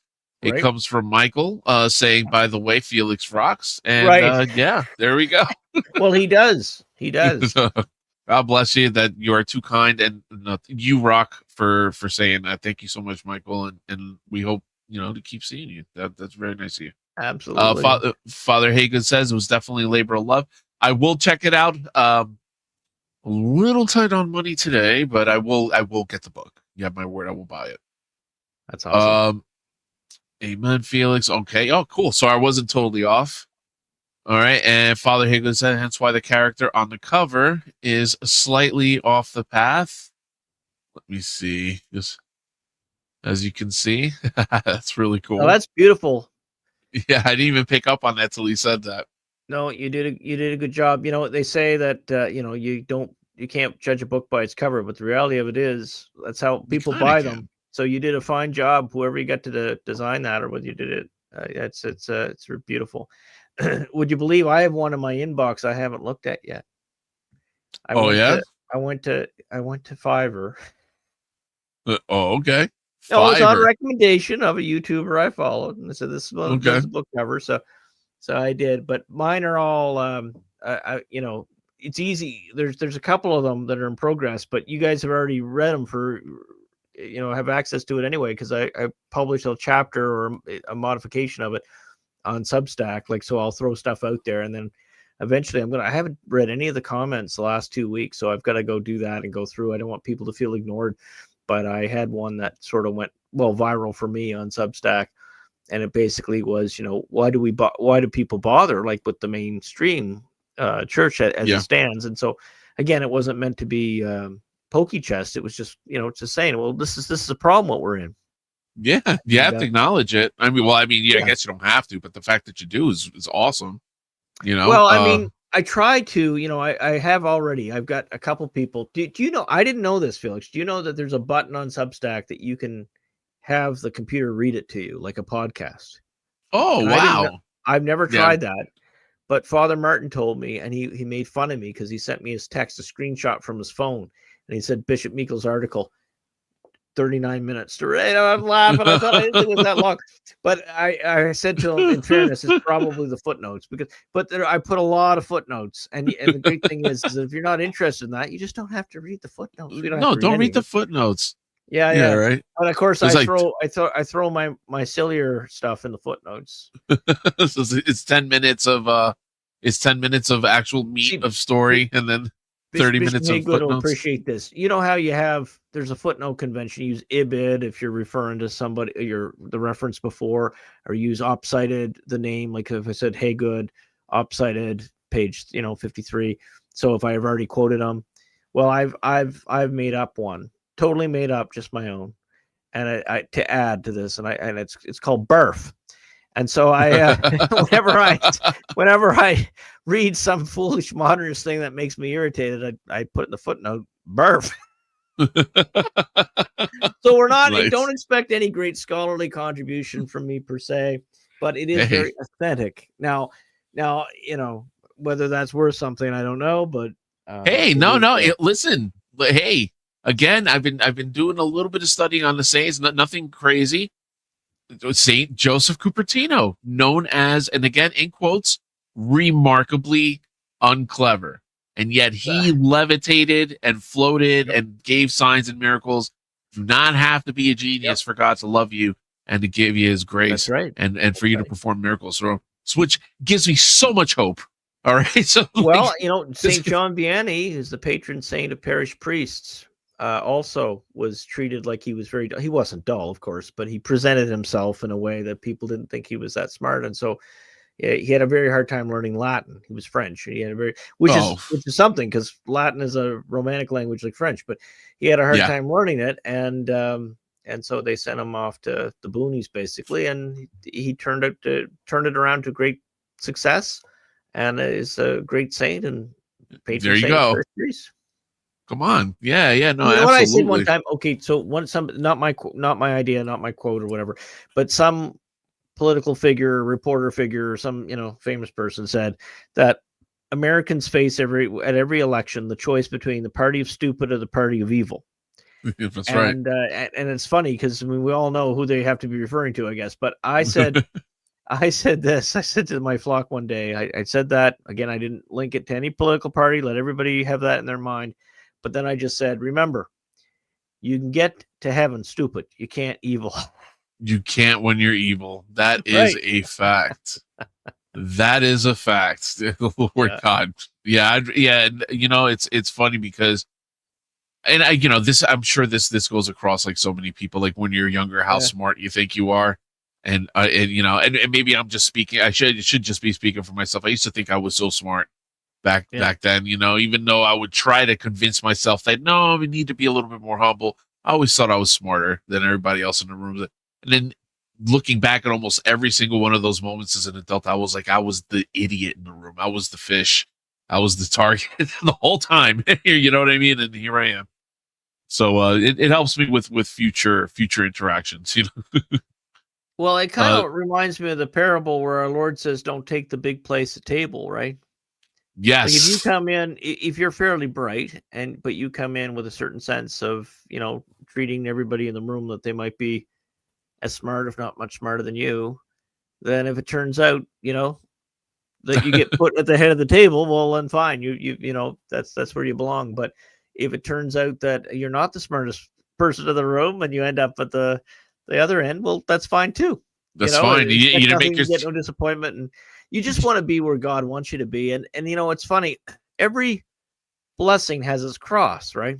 So intellect has its cross, and so does money, right? I mean, there's lots of great things that money can do, but it also comes with it some serious responsibility and temptation. Yeah.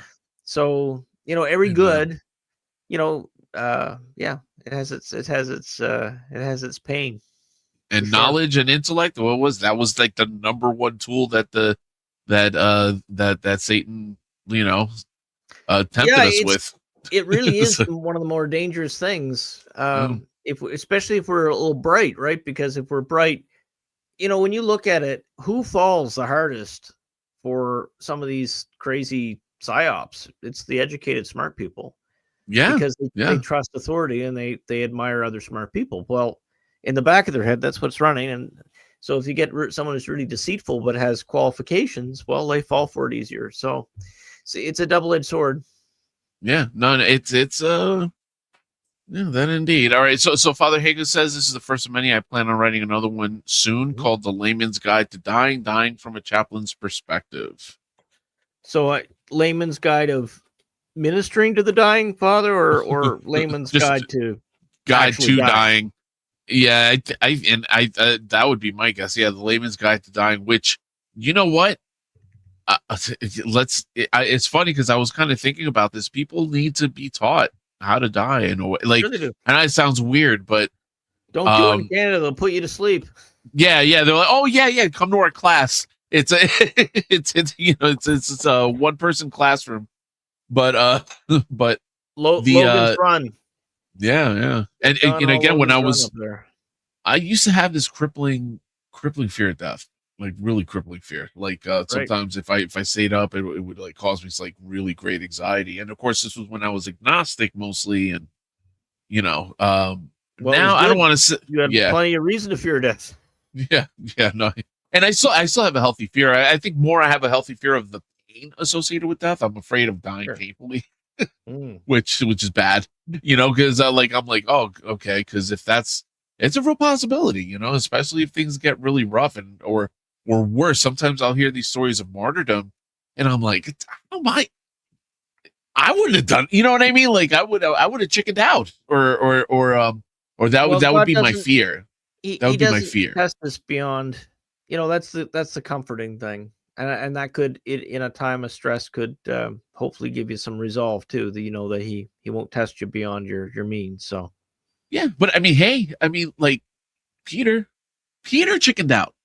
that's true. Peter chickened out at the Yep. moment, and and I say that with all due respect. I'm sorry that No. There's no one's going to get offended at that. Yeah. He literally chickened out since a rooster called him back. Yeah, no, I know, right? Yeah, exactly. That's actually, hold on, that actually totally deserves another.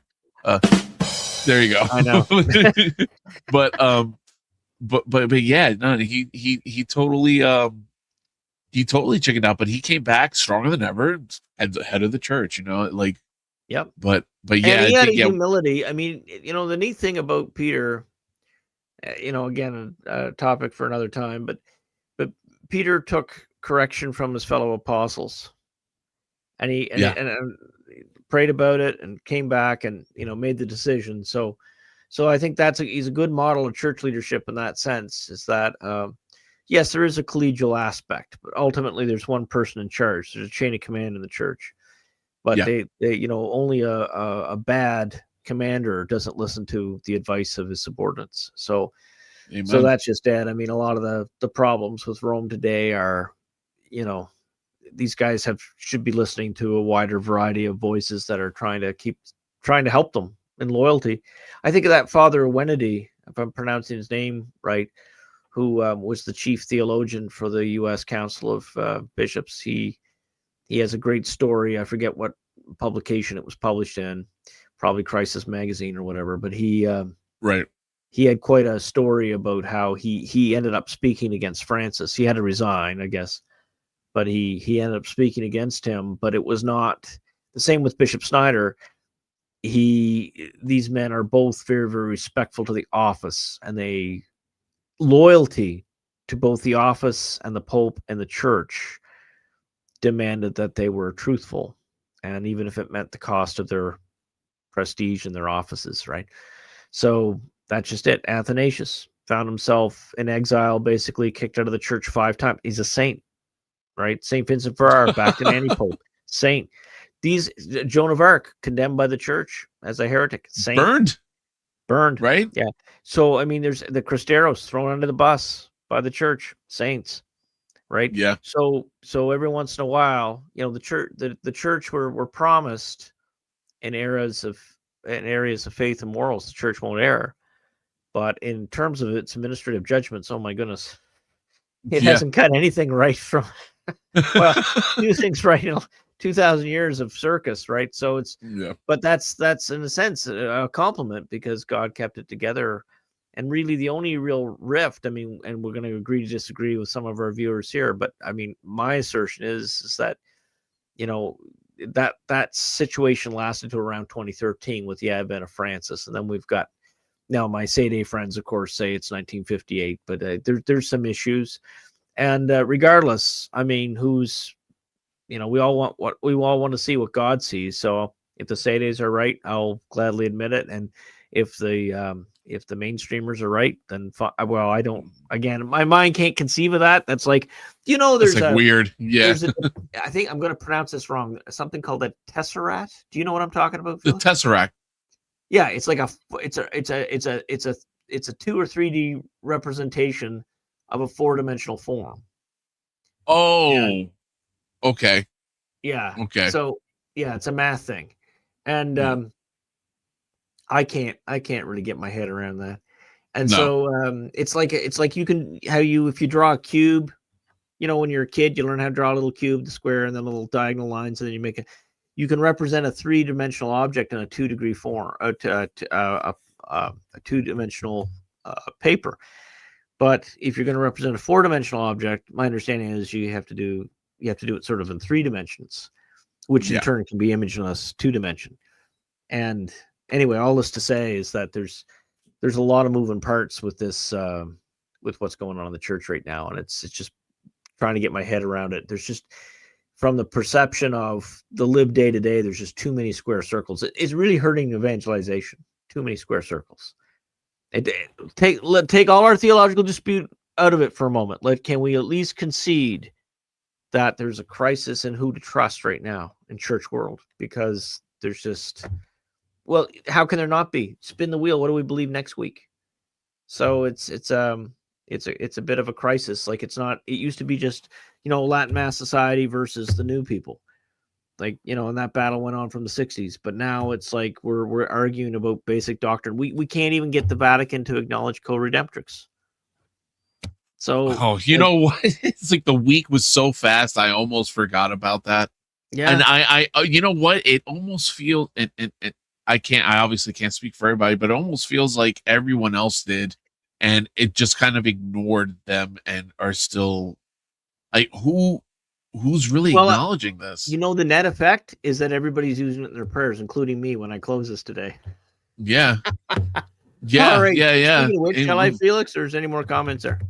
This is the last one. Actual Guide to Dying opening line is, you've received a terminal diagnosis. Okay, good. Because that's what the title made me think of. But then I was thinking, okay, is he advising his priests or the lay people? Like, I mean, for like what the context is. Are they helping to minister, or are they experiencing death? So yeah, that sounds wonderful. That sounds wonderful. Yeah. And I think that's it. Thank you so much, guys, for joining us tonight. And you wouldn't believe that old devil. He's always after us. I could not get my camera working all day today until just before airtime. And but my angel or somebody took care of it. So there you go. But I thought I was going to have to postpone another day, and I hate doing that because we have people, of course, that are used to us on the same time. So anyway, God bless and protect you. And we'll end with a little prayer in the name of the Father, and the Son, and the Holy Ghost. Amen. God, our Father, creator of all things, we praise and thank you for your gifts. We thank you for this time together. Always incline our hearts to your divine and holy will. Help us to see the world, ourselves, and the church as you wish us to see.